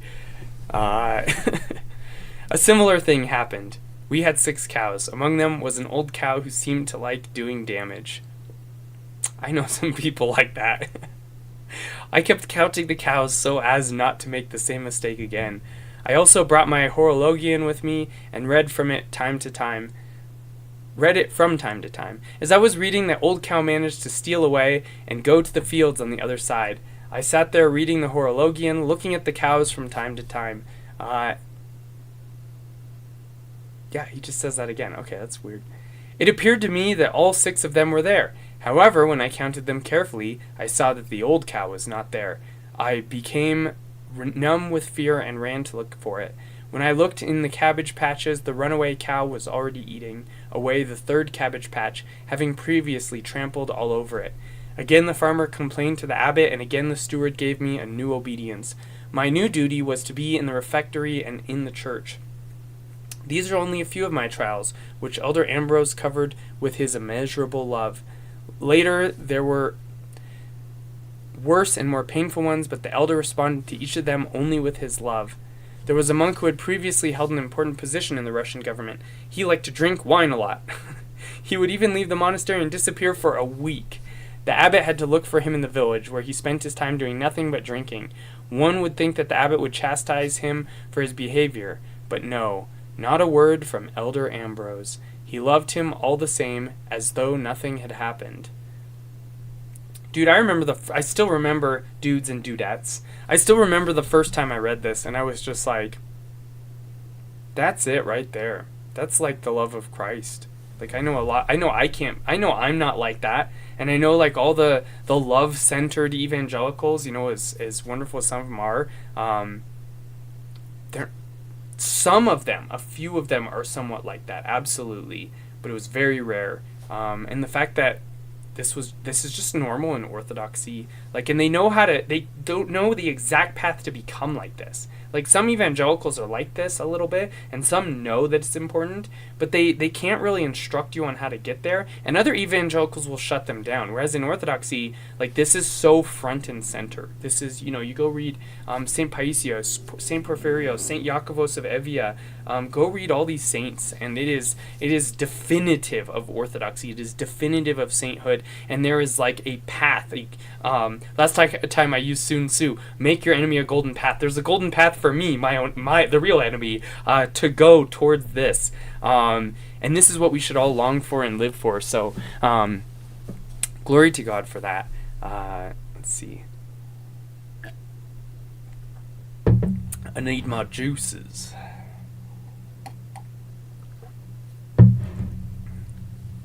From that time on, novice Tomislav, future Thaddeus, began his tripartite lifelong endeavor, that of repentant striving for Christ's grace, which is the only true life for man, that of vigilance in the state of grace when it was given to him by God, and that of tears and repentant sorrow whenever the gift was taken away from him.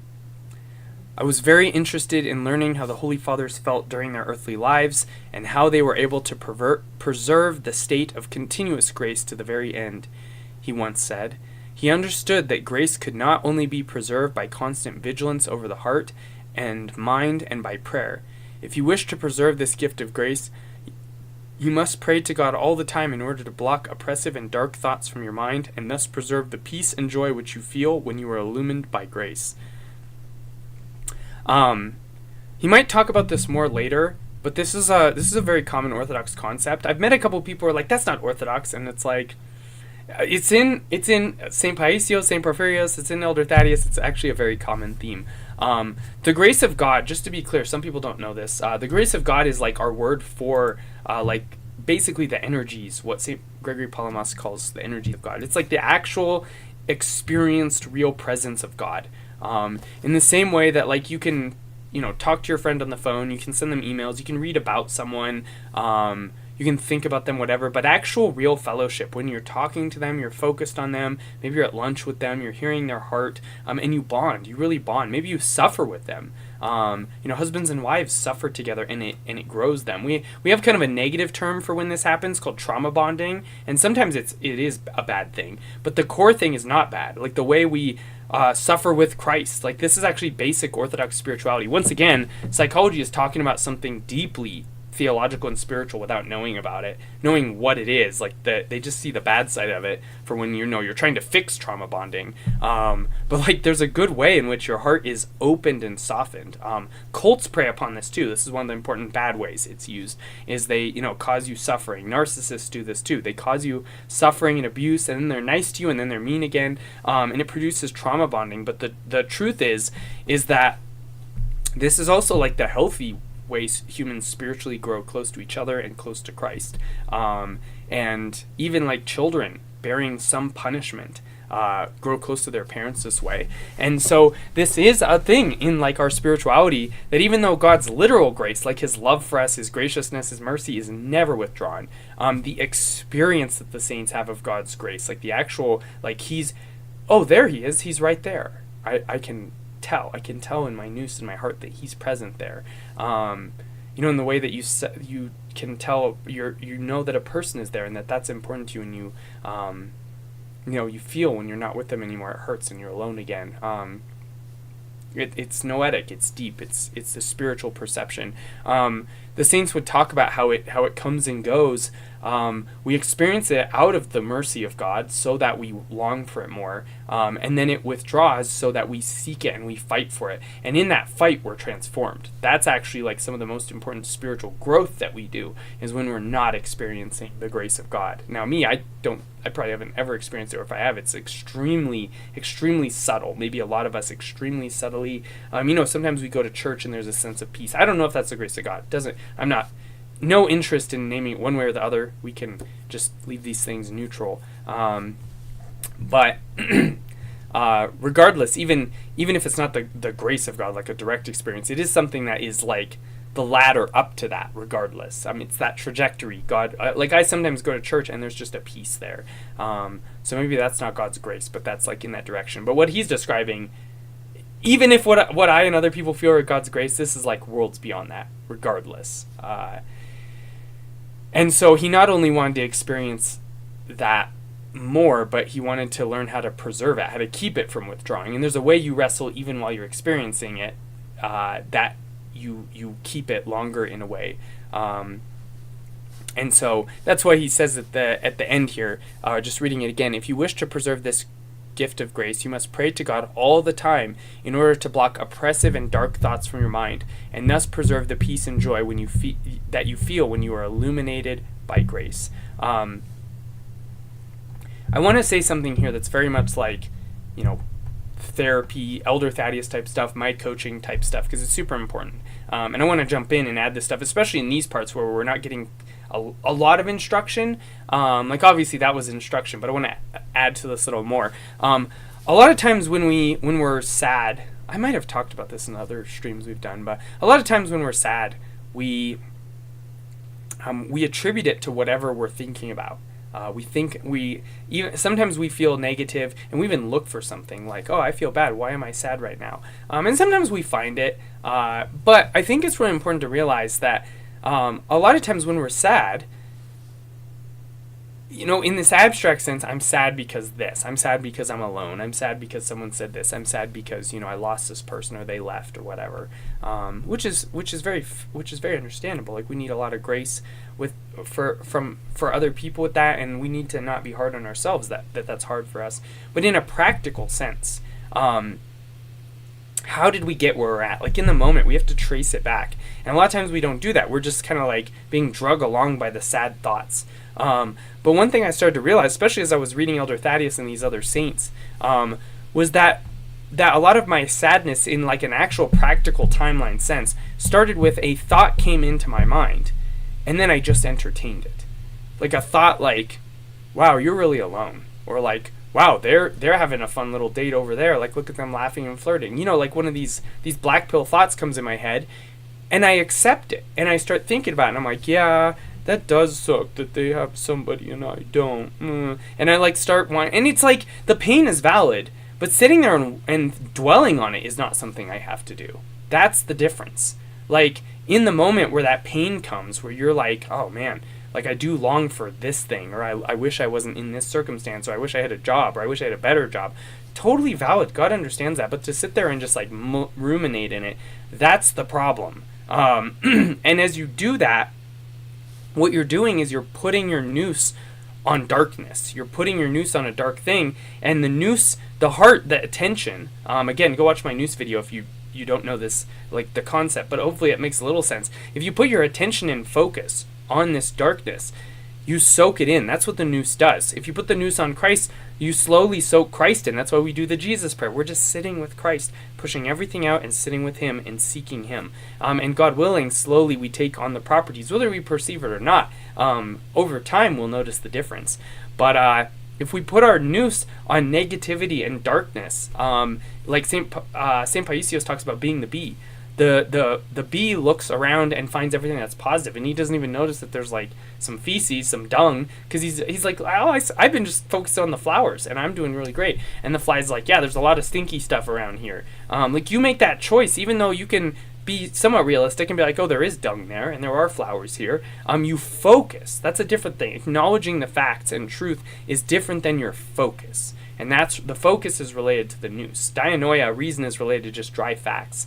But But yeah, if we put our noose and our focus on the negative things, what happens is we soak it in, and it defines everything. If we put our noose on Christ, we soak in Christ. And if when we're happy we thank Christ, St. John Chrysostom says, if when a good thing happens, thank God and it will remain. He doesn't mean literally remains, but he means like the joy of it will remain. It'll be like even if the person, I'm having this great time with them and then they leave to go home, sometimes I get sad after that and I'm like, oh, I'm alone. I can kind of feel that I'm alone again. It kind of sucks. In that moment we have to go, no, don't let that in. Thank God that I got to have my friend over. Thank you, Lord, for that precious time. Thank you that we had that great conversation. We played that game together. We did, whatever it was. We need to thank God for that and make sure we block out the negative thoughts and even a negative feeling by turning to thankfulness. We can acknowledge it. We can go to our prayer corner suddenly and be like, Lord, I feel sad and lonely, but I know that that's not right. Lord, forgive me. Cast our cares on him. Be real with him. That's a good step, but then move towards... But in reality, Lord, I know you just blessed me. Why should I feel like this? I should be thankful, Lord. Thank you. Thank you for all this. Thankfulness doesn't have to be a feeling, but it is a choice. You do the action of thanking God. So if we don't do this, instead of Christ, everything starting to being filled with Christ. Wow, Christ brought my friend over. Christ is with me when I'm alone in my place. Christ is here with this. When this person passed away, Christ will care for them and loves them. I still have this pain, but we need to find Christ in everything. I lost my job, but Christ will be there with me. And instead, we soak in the negativity, and the negativity becomes, wow, not only am I alone, but everything's horrible. And why am I alone? It's probably because I look like this. That's easy for me to say, because of course it does seem like my whole life is horrible because of how I look. We could, we can project, we start projecting this negativity onto this person did that to me, or I don't like my nose, or it's because my gender is wrong, I was born in the wrong way. This all comes from that. This all comes from negativity. And it's if we don't have God, it's an understandable negativity. But us Orthodox Christians, we have Christ. We absolutely need to lean on the knowledge we have. As we say at the end of the service, we have seen the true light. We have received the heavenly Spirit. We've found the true faith, worshiping the undivided Trinity, for He has saved us. So we need to not waste that. We'll be held responsible for our negativity that the secular person will not, because we know better. So Lord have mercy on us. But anyways, yeah, so it's really key to, anyways, all of this to say, it's really key to recognize that pattern. It's really key to recognize that a lot of sadness would go away if we took up this practice of blocking out these block oppressive and dark thoughts from your mind, and thus preserve the peace and joy which you feel when you're illuminated by grace. We would have a lot more peace and joy if we did this. And once you start noticing that it's even though I'm sad about certain things, the actual sadness I'm feeling started with me beginning to dwell on those things. Once we realize that, we start to hate the right thing. We actually should have a hatred, the saints say. But you're not supposed to hate, the person who's hurt, who's at work, who's difficult. You're not supposed to hate that you're single. You're not supposed to hate these things that are God's providence or people made in the image of God. What you're supposed to hate is your sins and these thoughts and the demons. Those are the three things that deserve to be thrown in the fire and need to be thrown in the fire. And so we should have this fiery perspective towards them. We shouldn't want people to be thrown in the fire, so we shouldn't hate or be angry at them. But we can be angry that they're oppressed by evil and that they do evil works. Not angry at the person, but angry Lord. But sometimes I say, Lord, have mercy on this person who is participating in evil. Have mercy on them and save them. And may their works be blot out from the face of the earth. And it's their works that should be destroyed. And so that's kind of a balance that I, at least in my own way, I pray about these things. But specifically what I want to emphasize, all of this I'm pausing here to say, reflecting on Elder Thaddeus, is you need to hate the negative thoughts. You need to hate them. You need to come to hate them and see that if you're depressed, if you're miserable, your enemy is those thoughts. It's not the difficult circumstances that God has allowed, which are actually gifts so that we learn to pray. Those trigger prayers. Sometimes I'm going through my day having fun and then a bad thing happens. And at first I'm why is this happening? And I'm wait a minute. now I'm praying, Lord have mercy, Lord help me, Lord please, I need you, I don't know what to do. And it's like, wow, well, I don't know why it's happened, maybe some other reasons, but I know one thing is that it's getting me to pray. That's the perspective that the saints teach us. So we need to learn to hate these thoughts and then to transform our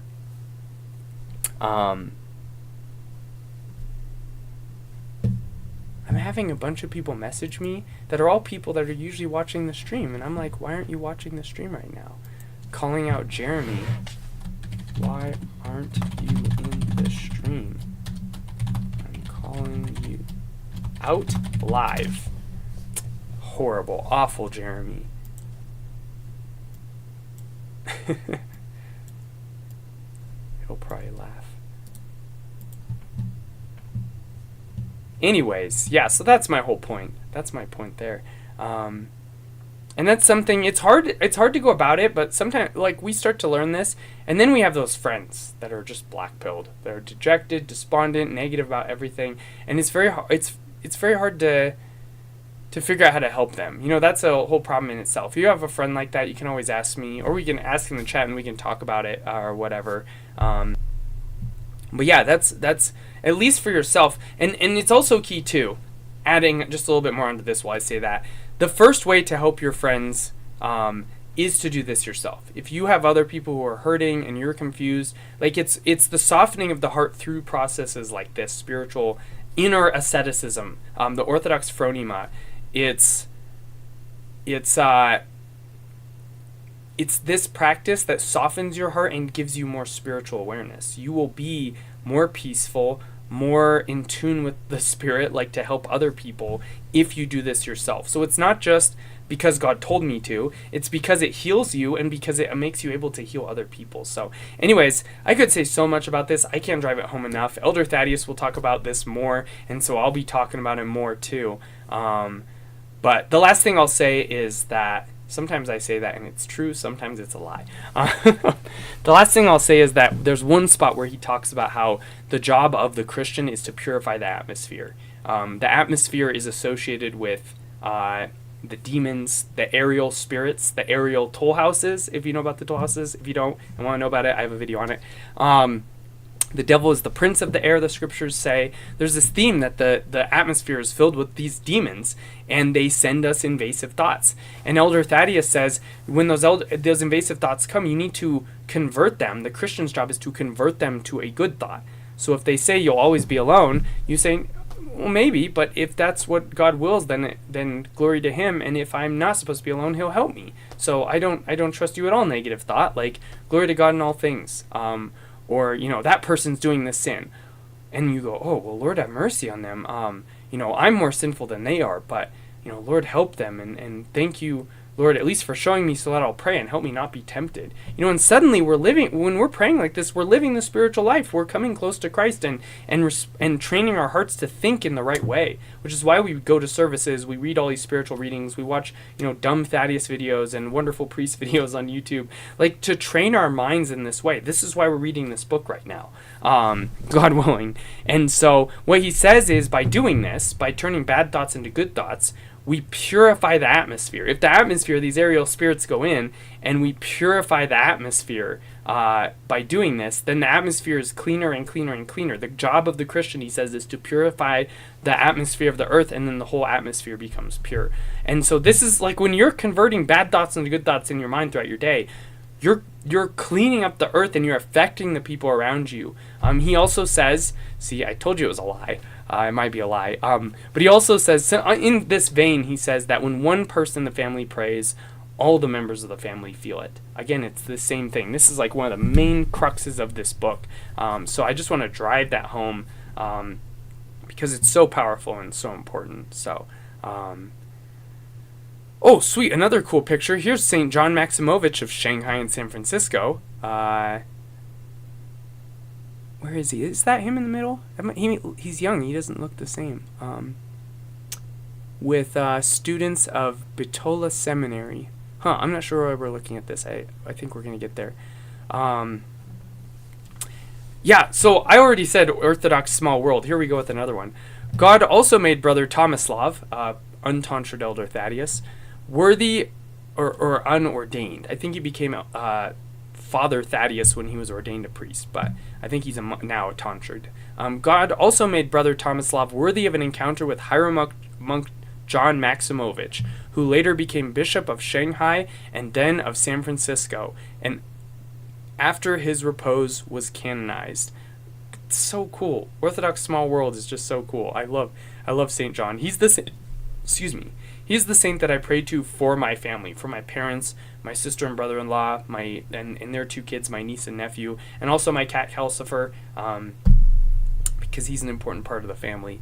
And so, Saint John is like my family patron. And then Saint Xenia is who I pray to for, if God's willing ever me to have a family of my own. So I kind of have a saint for both of those. And it's really cool. In our parish, we actually have 2 big icons, like front and center. That's those 2 saints. And I'm like, oh, that's cool. It's like past and God willing future. Like the saint is that's my past family, and the saint that is God willing my future family. And I even have, let's see here. There's Saint Xenia, and oh my gosh, I gotta figure out the mirroring. There's St. John. So I have it matching the parish too. When I made this icon corner. So yeah, I love St. John. And my fellow Jeremy, great question. Why is St. John your family saint? The reason is because I shamed Jeremy. I bullied him into coming here. Haha, effective. Thank you, Jeremy, for joining us. I'm so happy you're here. I'm sad when you're not here.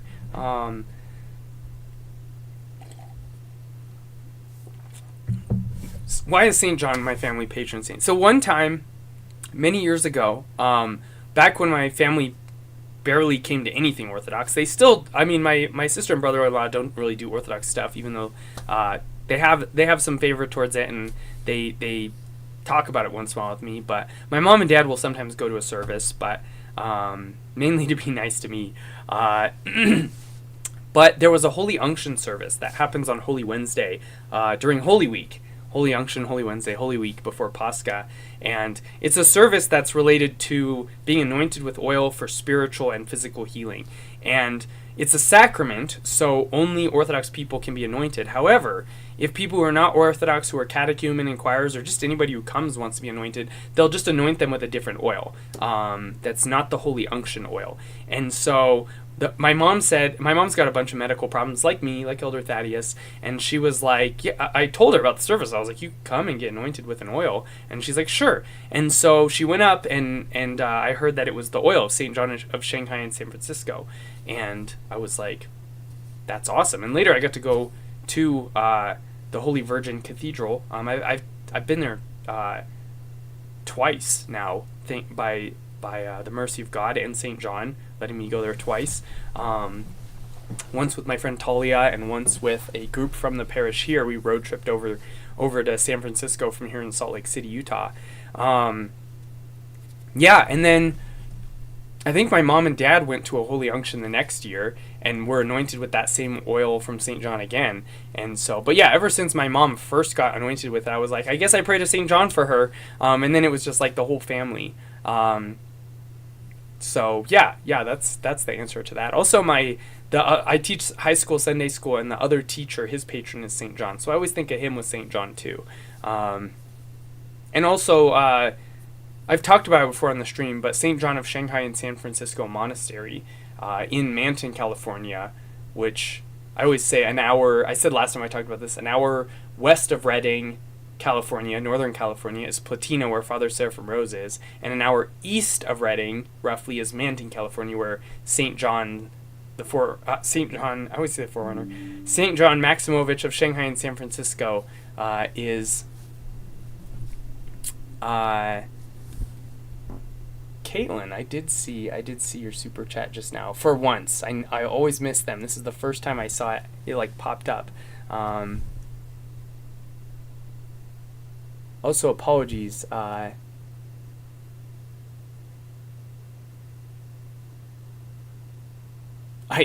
time you said anonymous, and I was like, read it out loud, and I realized that was the problem. Yes, ask the audience a question. That's a very good idea. So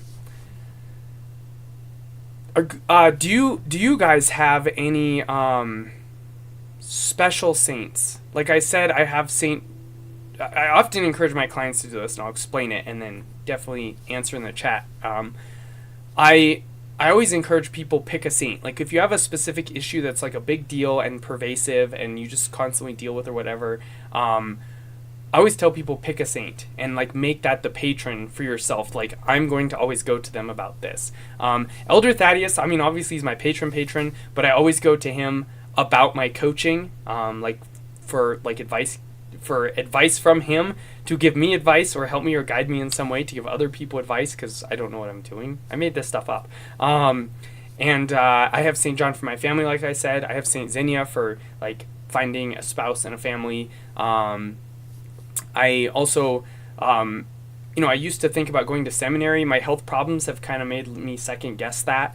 But maybe one day God will open that door. But I stressed about it for a little while. I don't anymore, thank God. And I credit Saint Raphael of Brooklyn, one of our American Antiochian saints. It's a story in itself. I'll tell sometime. But he came to me in a way, like his story came to me at like the perfect time and comforted me. And now anytime I'm like, oh, what if I should go to seminary or something? I just go, I can't handle that. That's not beyond my ability to like stress about this. Saint Raphael of Brooklyn, if you want this door open, you help me. And so, and if not, then give me peace, like whatever is God's will. And so, yeah, he's in charge of that. And of course I have saints for people, like their patron saint, and St. Patrick I have two patron saints technically, that's why I'm Thaddeus Patrick. St. Patrick of Ireland is also my saint, and I have two godsons. One is St. Paisios, so I already loved St. Paisios. He's probably second only to Elder Thaddeus for me in importance. And so it's really cool that oh my gosh, I didn't even thought about that. I have two godsons. One is St. Patrick, my second patron saint, and one is St. Paisios, my second favorite saint. That's very interesting. So, yeah, that's pretty cool.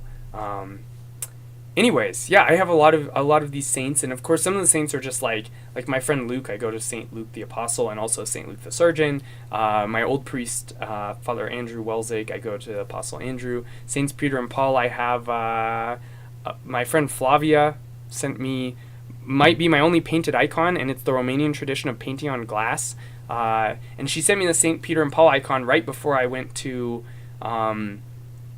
Salt Lake City, and then ended up going to Saints Peter and Paul Parish, and happened to bring that with me, and realized, oh, what incredible providence. It was like one of the only icons I first had with me, like long before I was like planning living here permanently, and set up like a big icon wall like this. So anyways, yeah, do you guys have it says there's like 9 concurrent viewers right now, so do you guys have like a specific saints like that? I know Gomez just said St. Christopher. Let me know what saints are like special to you. Obviously like your patron saint, but if you have a specific saint, yeah, and tell me why. Like Gomez, I'd love to hear why St. Christopher, why you say St. Christopher, what's so special about them. But yeah, if anybody has like saints that are just extremely special to them, or they go to about an issue, but yeah, let me know in the chat. And also, yeah, I would encourage you in like a very practical sense, not just asking for the chat, but pick saints for things. I tell my clients that all the time, like pick a saint for the issues that you face. Sometimes I will like recommend a saint. Like I was talking to someone years ago who was like, I feel like I'm just like broken and a monster. I've done dark stuff in my life. I've like been involved in like hurting people, whatever, and I don't know how like I can use like my weird strengths and whatever for God. And I thought of, funny enough, St. Christopher. I was like, well, St. Christopher was like this, brutal, symbolically dog-headed man who, like, God used his brutality as like his path of salvation. He was where he was at, and God used him. So sometimes you get the opposite. Sometimes St. Mary of Egypt has done all this dark stuff, and then she like doesn't use it at all, and she goes in the desert and just lives in the desert and never does anything like that again. But sometimes your strength is what God uses. So anyways, yeah, anybody else in the chat, I know there's at least some other people watching. I'd love to hear your thoughts. So yeah, again, I'll keep reading here, but if anybody has anything, put it in the chat. And thank you to Caitlin for the as she put it, Uno reverse. Instead of asking me a question, getting me to ask a question. So yeah, and that's a good reminder to ask more questions in the chat in general. So D-Rock says Saint Florian. Why Saint Florian? I'd love to hear more about why. Gomez says, I really love the story of Saint Christopher. Jonathan Pajot tells a great story from his talk Pentecost for the Zombie Apocalypse, referencing Saint Christopher. Awesome. I feel like I may have watched that. I definitely watched Pajot tell a story about Saint Christopher. I think it was like a shorter video of his, 13 minutes, where he just talked about Saint Christopher. Maybe it was a clip from that or something. Yeah, I'm curious what you like about it. I mean, it's up to you if you want to elaborate, but I'd love to hear, like, what specifically about St. Christopher did you go like, wow, that I'm drawn to? Or maybe it's private, I don't know. But yeah, feel free, D-Rock, Gomez, anybody else listening. So let's see here. Continuing our reading from beloved St. John. Father Thaddeus would later recall, St. John was a teacher at the seminary in Bitola, and during the summer holidays he would come to Milyakovo Monastery to spend the summer. The steward at the monastery at the time was Father Peter, who had once been governor of a very large region in Imperial Russia, larger even than Serbia. He told all of us to go and weed the monastery gardens. I was to work with Hieromonk John. He was weeding the vegetable garden from one side, and I was weeding from the other. I asked him a few questions, and he told me about the lives of the saints, and we spent quite some time in conversation. Now, Father Peter noticed this and began to chastise Father John. Imagine chastising St. John Maximovich. What do you think, entertaining this young novice here, when there's work to be done? And Father John answered, Forgive me, Batyushka, forgive me. I'll do my job. He was very... I get the little mild accent when I say Batyushka. Forgive me, I'll do my job. He was very pious and had many spiritual experiences. He read the Holy Fathers a lot and knew many soul-edifying things. So when he would start talking, I would stop everything I was doing and listen. Wow, that's awesome. Like, sometimes I forget about this story that Elder Thaddeus just hung out in a garden and worked and heard, like, advice and was taught by St. John Maximovich. Like, that's just wild. Okay, back to the chat here for a second. St. Florian was a classic Roman soldier who converted and was martyred, gave it all for Christ. Awesome. Yeah, that's cool. Let's see. Nabucodonosor. Forgive me, I don't know how to pronounce your name. Or I might, and have said it right. Seat of wisdom, pray for us. Yeah, amen for that. Amen to that. The battle with thoughts, which Brother Tomislav had experienced and whose mystical depths he had touched even as a young child, began in earnest when he became a monk. He began to understand, based on his own experience, that being a Christian meant waging a constant and merciless battle against evil and death in one's own heart, a battle with no front lines or ceasefires, in which the enemy neither sleeps nor tires. Like any monk, I struggled and prayed to God. I made many prostrations and said many prayers. I always lived in fear lest the devil appear to me in the form of an angel or a saint, but the Lord once actually permitted the devil to appear to me. Once, when I was standing before the holy icons, he stood in front of me so that I would bow down before him. I crossed myself and called upon the name of the Lord, and he said, I am not afraid of the cross. I began to say my prayers, but he said, I am not afraid of prayers either. And so he tormented me. I went to my elder, and he told me that I was probably not praying fervently enough. I told him that I prayed from the heart, but the demon tormented me night and day, grinning at me. What was I to do? O Lord, I had no idea how to rid myself of him. I had no peace or rest. Then the elder told me that repentance was very important, and that I was to pray with contrition from the heart, and he would go away. I assume that worked.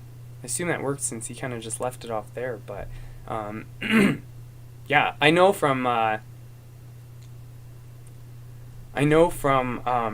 Saint Anthony the Great and Saint Iacovos, who both wrestled with demons, that they said that the Lord allows these things so that our hearts are softened. They're doing something to us that's good, as long as it's us praying in those moments. Just like I was talking about earlier with illnesses, guilt and shame from our sins, people persecuting us, whatever it is. Demonic attack is that too. Anytime the demons are attacking us, sometimes people are worried because they're like, I prayed while this demon did something to me, and put weight on my chest. Some people wake up and they have these experiences, and what am I doing wrong? And sometimes you're not doing something wrong. Sometimes you're doing exactly what you should be doing, praying. But still, obviously, if you have these experiences, go talk to your priest. Go get some advice and wisdom from someone whose job it is to guide you in that. But yeah, one thing I always say is don't interpret negative experiences as signs you've done something wrong. They might be, but you cannot presume that. That's very dangerous. Sometimes we see in the lives of saints, it's actually a sign of favor. We don't want to presume that either, but our job in those moments is just to do what we're supposed to do. If the thoughts assail us, if demons attack us, whatever, seek Christ, pray, repent, and know that that is exactly what you're supposed to be doing. But also, maybe get some advice too. So, anyways,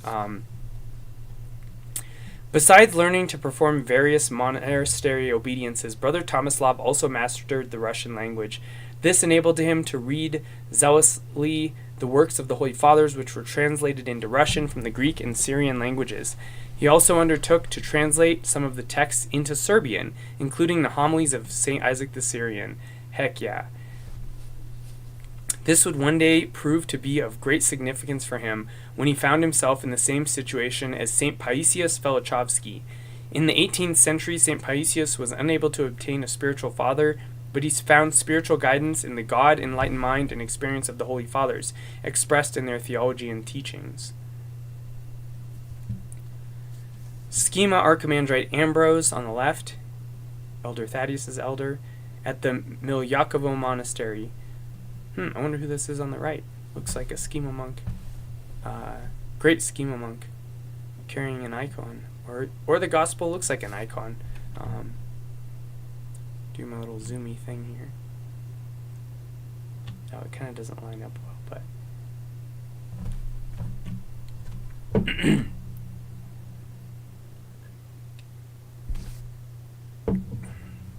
As it so often happens, this state of heavenly joy would not last long, for God, as Father Thaddeus explained, does not permit an inexperienced person to enjoy the state of grace for very long, in order that he might not abuse it.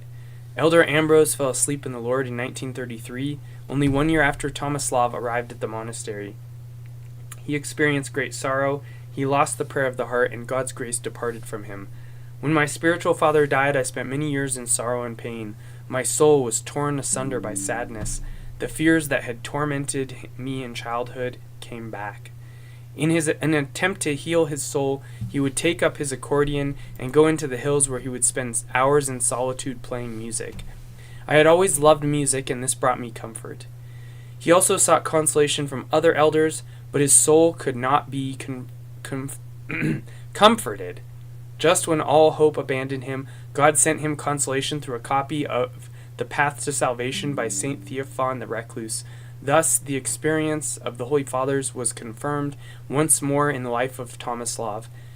Quote, "When there is no human being that can bring us comfort, then God comes and brings us joy through a book." I love that quote.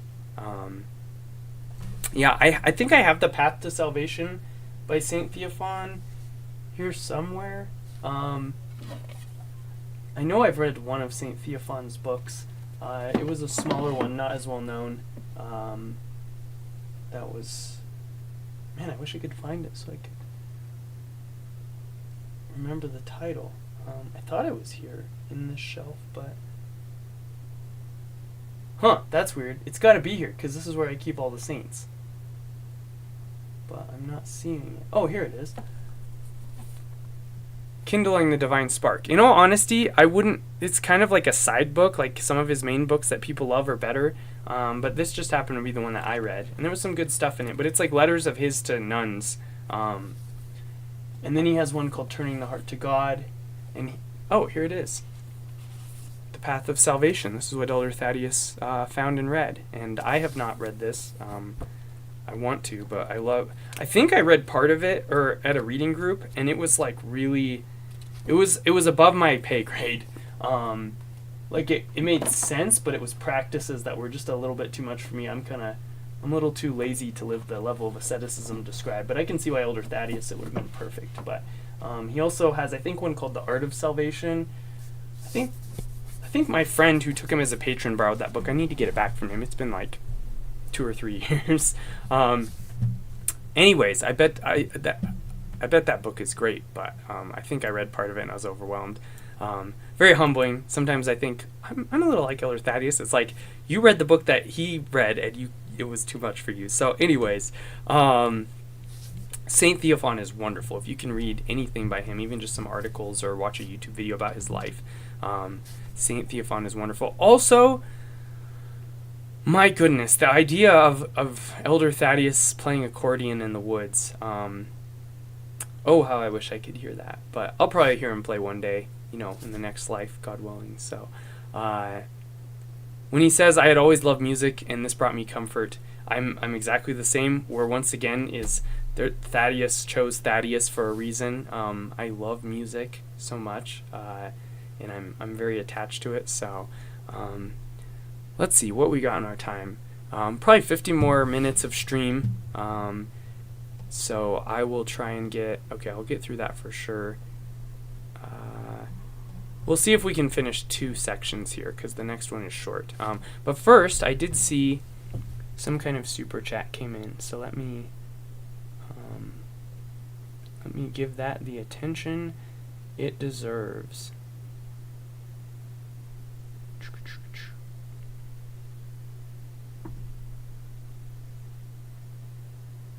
Awesome. Derek, thank you. Thanks for the stream. I really appreciate that. God bless you. Yeah. Wonderful. Tonsure and ordination. After the repose of Elder Ambrose of Milyakovo, there arose a conflict as to who would be his successor. Man, church politics. I hate church politics so much. Don't you? Respond in the chat if you hate church politics. God sends it for our salvation. Glory to God in all things. But I think we rightly still hate it. Like it's a both and. You absolutely can hate it. We want peace in the church. We should. We long for peace. So yeah, but we also have to say glory to God in all things. Let's see here. Make sure there's nothing else I've missed. Nope. The brotherhood, once united in thought and prayer, now went their separate ways. Some to the monastery of, I don't know how to say these. Some Serbian's gonna get mad at me. Tumane, Tuman, and others to Kalanik. After some time, novice Tomislav left for the Gornjak Monastery. I remembered how to say that one. Thank you to the Serbian who taught me last time. Where on February 26th, I think the first date is new calendar, and that's what most of us are used to. So, at least when we're talking about dates, I mean, maybe your old calendar in the church. But on February 26, 1935, he received the monastic tonsure from Abbot Seraphim with the name of Thaddeus. Boom! Thaddeus unlocked. He is now officially Thaddeus. On May 19th of the same year, he was ordained a hierodeacon. Sometime, the word not right. Soon afterwards, he received the blessing from Bishop Benjamin Branicevo to enter the service of the Archdiocese of Belgrade and Karlovki at the Rakovica Monastery in Belgrade. There, with the blessing of Patriarch Barnabas, Father Thaddeus finished the school of iconography and became deeply immersed in the study of the mystical theology of the icon. I've read this book 3, 4, 5 times. I do not remember at all that he was an iconographer and that he did all this.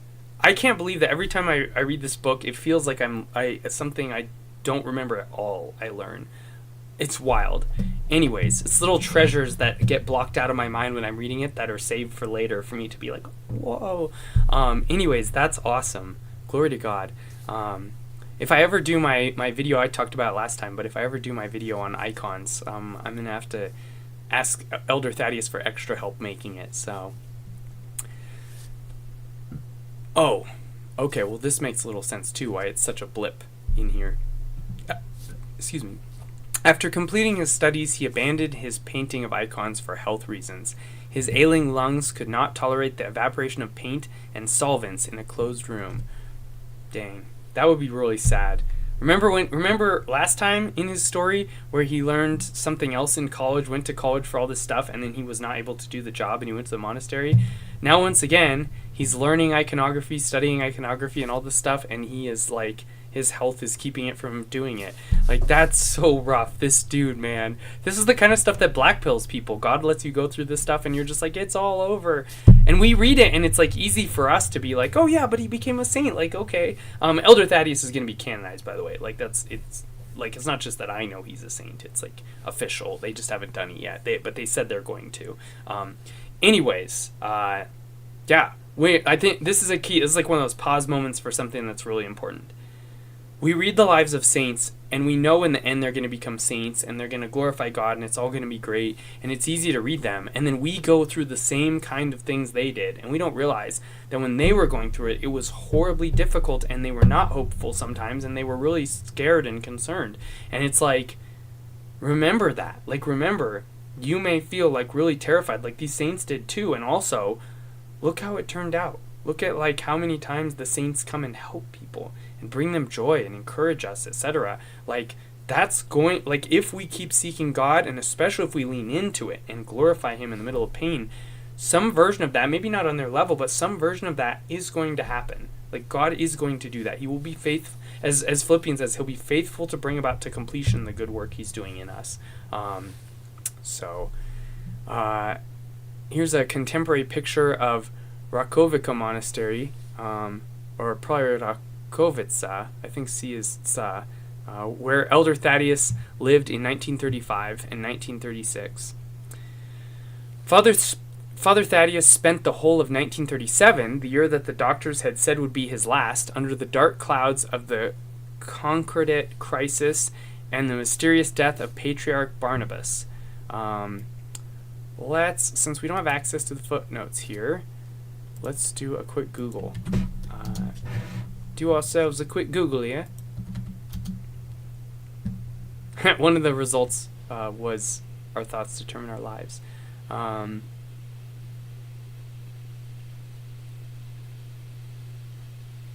It was a breakdown between the Nazi Germany and the Vatican.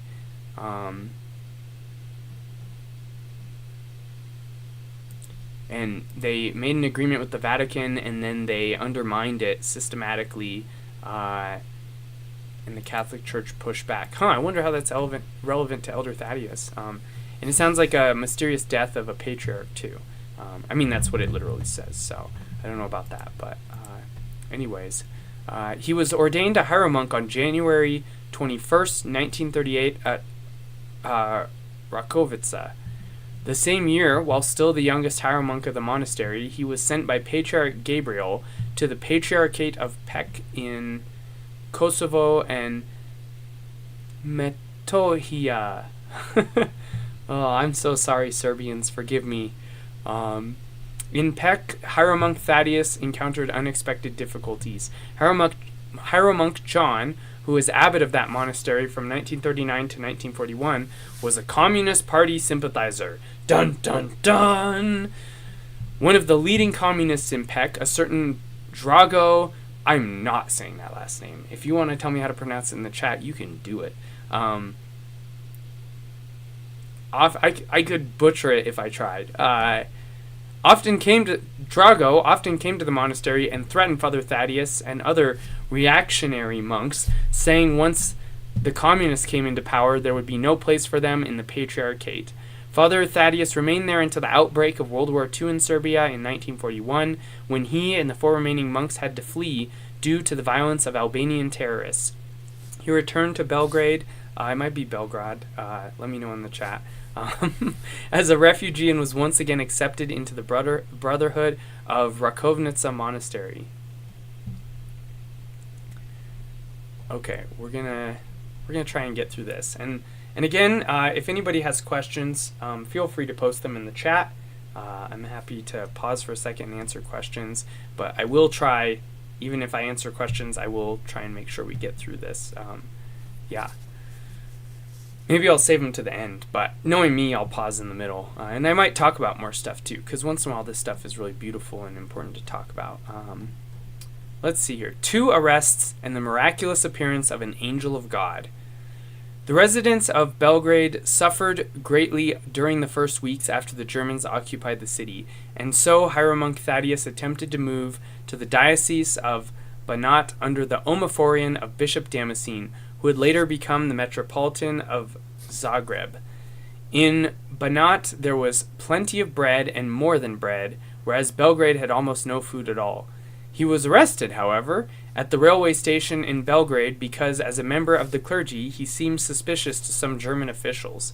Yeah, it's kind of like how anyone who's actually holy gets accused of piety signaling. The Nazi occupation forces viewed the Serbian church as the strongest pillar of Serbian spirit and history, and as such, the church had to be destroyed if the Serbian people were to be conquered. Dang, that's evil. Big evil energy. Father Thaddeus was taken to the German Special Police Station on the grounds that he was traveling to Banat with the aim of organizing insurgent communist groups. Obviously. That the sickly little monk is just like a mastermind. The Germans cross-examined him and finally released him due to lack of evidence. Yeah, you would think, like, no evidence? Like, that's grounds for, like, not believing something in the first place and being Nazi doofuses? Anyways.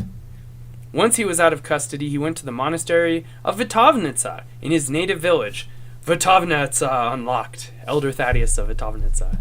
However, the murderer and father of lies did not leave him in peace. Only a few days after arriving in Vitovnica, he was summoned to the office of the SS commander of the region, who demanded that Father Thaddeus, as a member of the clergy, put himself at the disposal of the occupying forces. Yeah, you might be a spy. That means you have to work for us. Yeah, I see the logic there. He refused politely but firmly, saying that as a priest of the Serbian Orthodox Church he could do nothing without the blessing of his bishop. Those were hard times, recalled Father Thaddeus many years later. The shadow of death loomed over you if you only so much as said the wrong word or refused to obey a command. However, even under the threat of death, the elder demonstrated a complete submission to the will of God and an exclusive service to Christ and his body, the church which characterized him to the end of his life. The Church of the Patriarchate of Pec. There it is. They love these little curvy wurvies and domes with curvy wurvies on them in Serbia. I like them too, they're cool. In 1943, the Germans arrested him again with no known charges, this time in the town of Petrovac. It could be Petrovac, I don't know. He was thrown into a prison cell with 2 tobacco smugglers. The German authorities sentenced him to death since he was already in their files due to his previous arrest in Belgrade. Man, that is some gaslighting racketeering. Huh, they arrested you in this other town. We should probably just kill you. But last time you didn't do anything. Like, they're just like, you're literally in our files, you have to die. That's wild. That's absolutely wild. It's like 3 times he's threatened by them, and the 3rd time they're like, it's time to die just because, like, you're in our files. I just can't believe that, like, you're in our files. Anyways, as he lay on the narrow prison bunk, Father Thaddeus was convinced that he would never taste freedom again. I thought that I was never going to get out of there alive. The end of my life has come. I thought, my God, and as these dark thoughts assailed him, God suddenly raised him up from despair with a wonderful vision. There I was, desperate as I could be, lying on the bench and thinking, there was no way out of here. All of the sudden, a tall soldier appeared out of nowhere. He had wide golden bands on his chest tied in the form of a cross. He had something over his forehead. It wasn't a helmet, but it had a beautiful plume over it. His uniform was like something from a fresco. He was a handsome man, tall. I had never seen anything like him in my whole life. He had a scroll in his hand, and he was looking at me. And I knew, it was clear as day, that this was an angel which God had sent to comfort me. He unrolled the scroll of paper and showed it to me. A map of Serbia was drawn on it. He said to me, "Look, do not be afraid, do not be frightened, for these are still many of those whom you must comfort and give courage to." Do you understand? I looked around to see whether my cellmates had heard any of this conversation. I did not know then that one could communicate with spiritual beings in one's thoughts. Their thoughts echo in one's mind. I turned back to face him, but he had disappeared. It was then that I realized that I had beheld a heavenly vision, which God had made me worthy of seeing in order to comfort me, make known to me his will regarding my life in the world. The year was 1943, and it was the first and only time I ever saw a messenger of God while awake. Later, I only had revelations in my dreams. Thaddeus dream speech vindicated! At the beginning of the stream, I don't know who's still around from then, but at the beginning of the stream I was talking about dreams and how even Elder Thaddeus goes hard on them. But sometimes there's a little bit of a place for analyzing dreams. Like I said, 95% negativity and 5% maybe we look at our dreams. So, now he talks about like, oh yeah, I only saw angels in my dreams.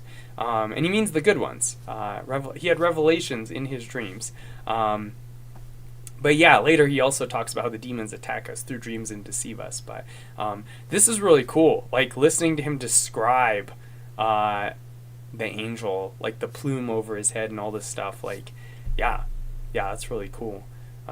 Reminds me of Saint Paisios seeing Christ and describing him to an iconographer, and the iconographer painting the icon. If you don't know about that, you can look it up. You can look up Saint Paisios vision Christ icon. Like Google that and you'll find it. And yeah, it's cool. It's interesting. So let's see here. Oh, we're almost done with this section. We kind of blew through it. God spoke to Father Thaddeus through his angel in one of the most difficult moments of his life, as he was face to face with death. In this way, he was shown the path he was to walk, the obedience he was to fulfill, and the cross he was to carry, to comfort and give strength to the people of God with Christ's gospel until his last breath. In his Via Dolorosa through the Nazi prisons, that must be an expression, I don't know it. Hieromonk Thaddeus suffered as a confessor in the collective martyrdom of the clergy and monastics of the Serbian Church. On March 5th, 1943, after serving time in the prisons in Petrovac and Požarevac, he was imprisoned in Vojlovica Monastery. There he met St. Nikolai Velimirovich, Bishop of Ohrid, and Zicha. Oh my gosh, I love St. Nikolai Velimirovich. I don't know about you guys if you love St. Nikolai Velimirovich, but yeah, that he is one of my favorites. Actually, I think my newest icon right here is St. Nikolai. Yeah, I have some of his books, but I've not read him yet, but just what little I've read has been very influential. Wow, I forgot about this. I forgot about a lot of these encounters. Every time I read this book, I forget, and I get to have the joy all over again. According to Hieromonk Basil, who had also been imprisoned in this monastery, Father Thaddeus came to this monastery completely exhausted and lice-ridden, but once he had recovered, he served Holy Liturgy with St. Nikolai and other priests on March 13th, 1943. Let me look at what we have left. How much do we read? I think we're on page 14. We're on page 27. So that means we read 13 pages. That's really good. That's the rate I wanted to go, because we have 72 pages, and this will probably be like a several episode series.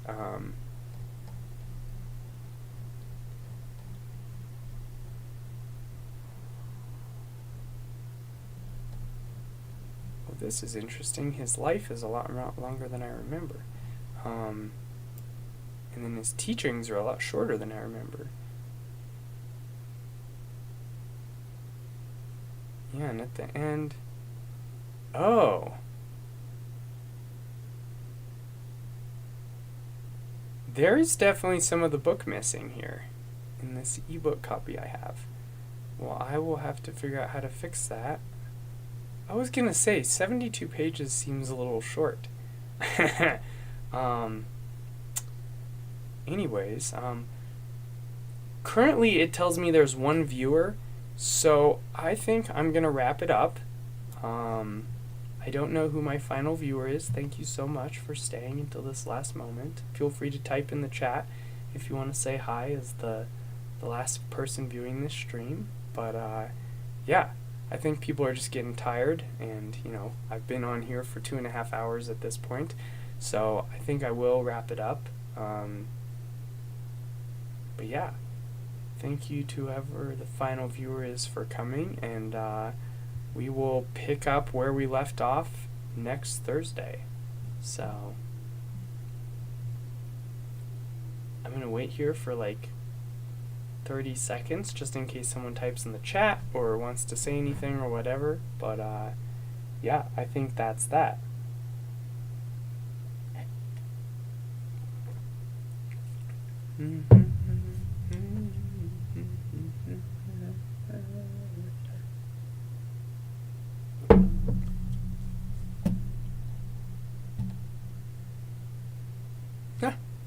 You know what's really funny is it might be me, because I accidentally had the stream open. Ah, it says there's 3 people watching right now, so.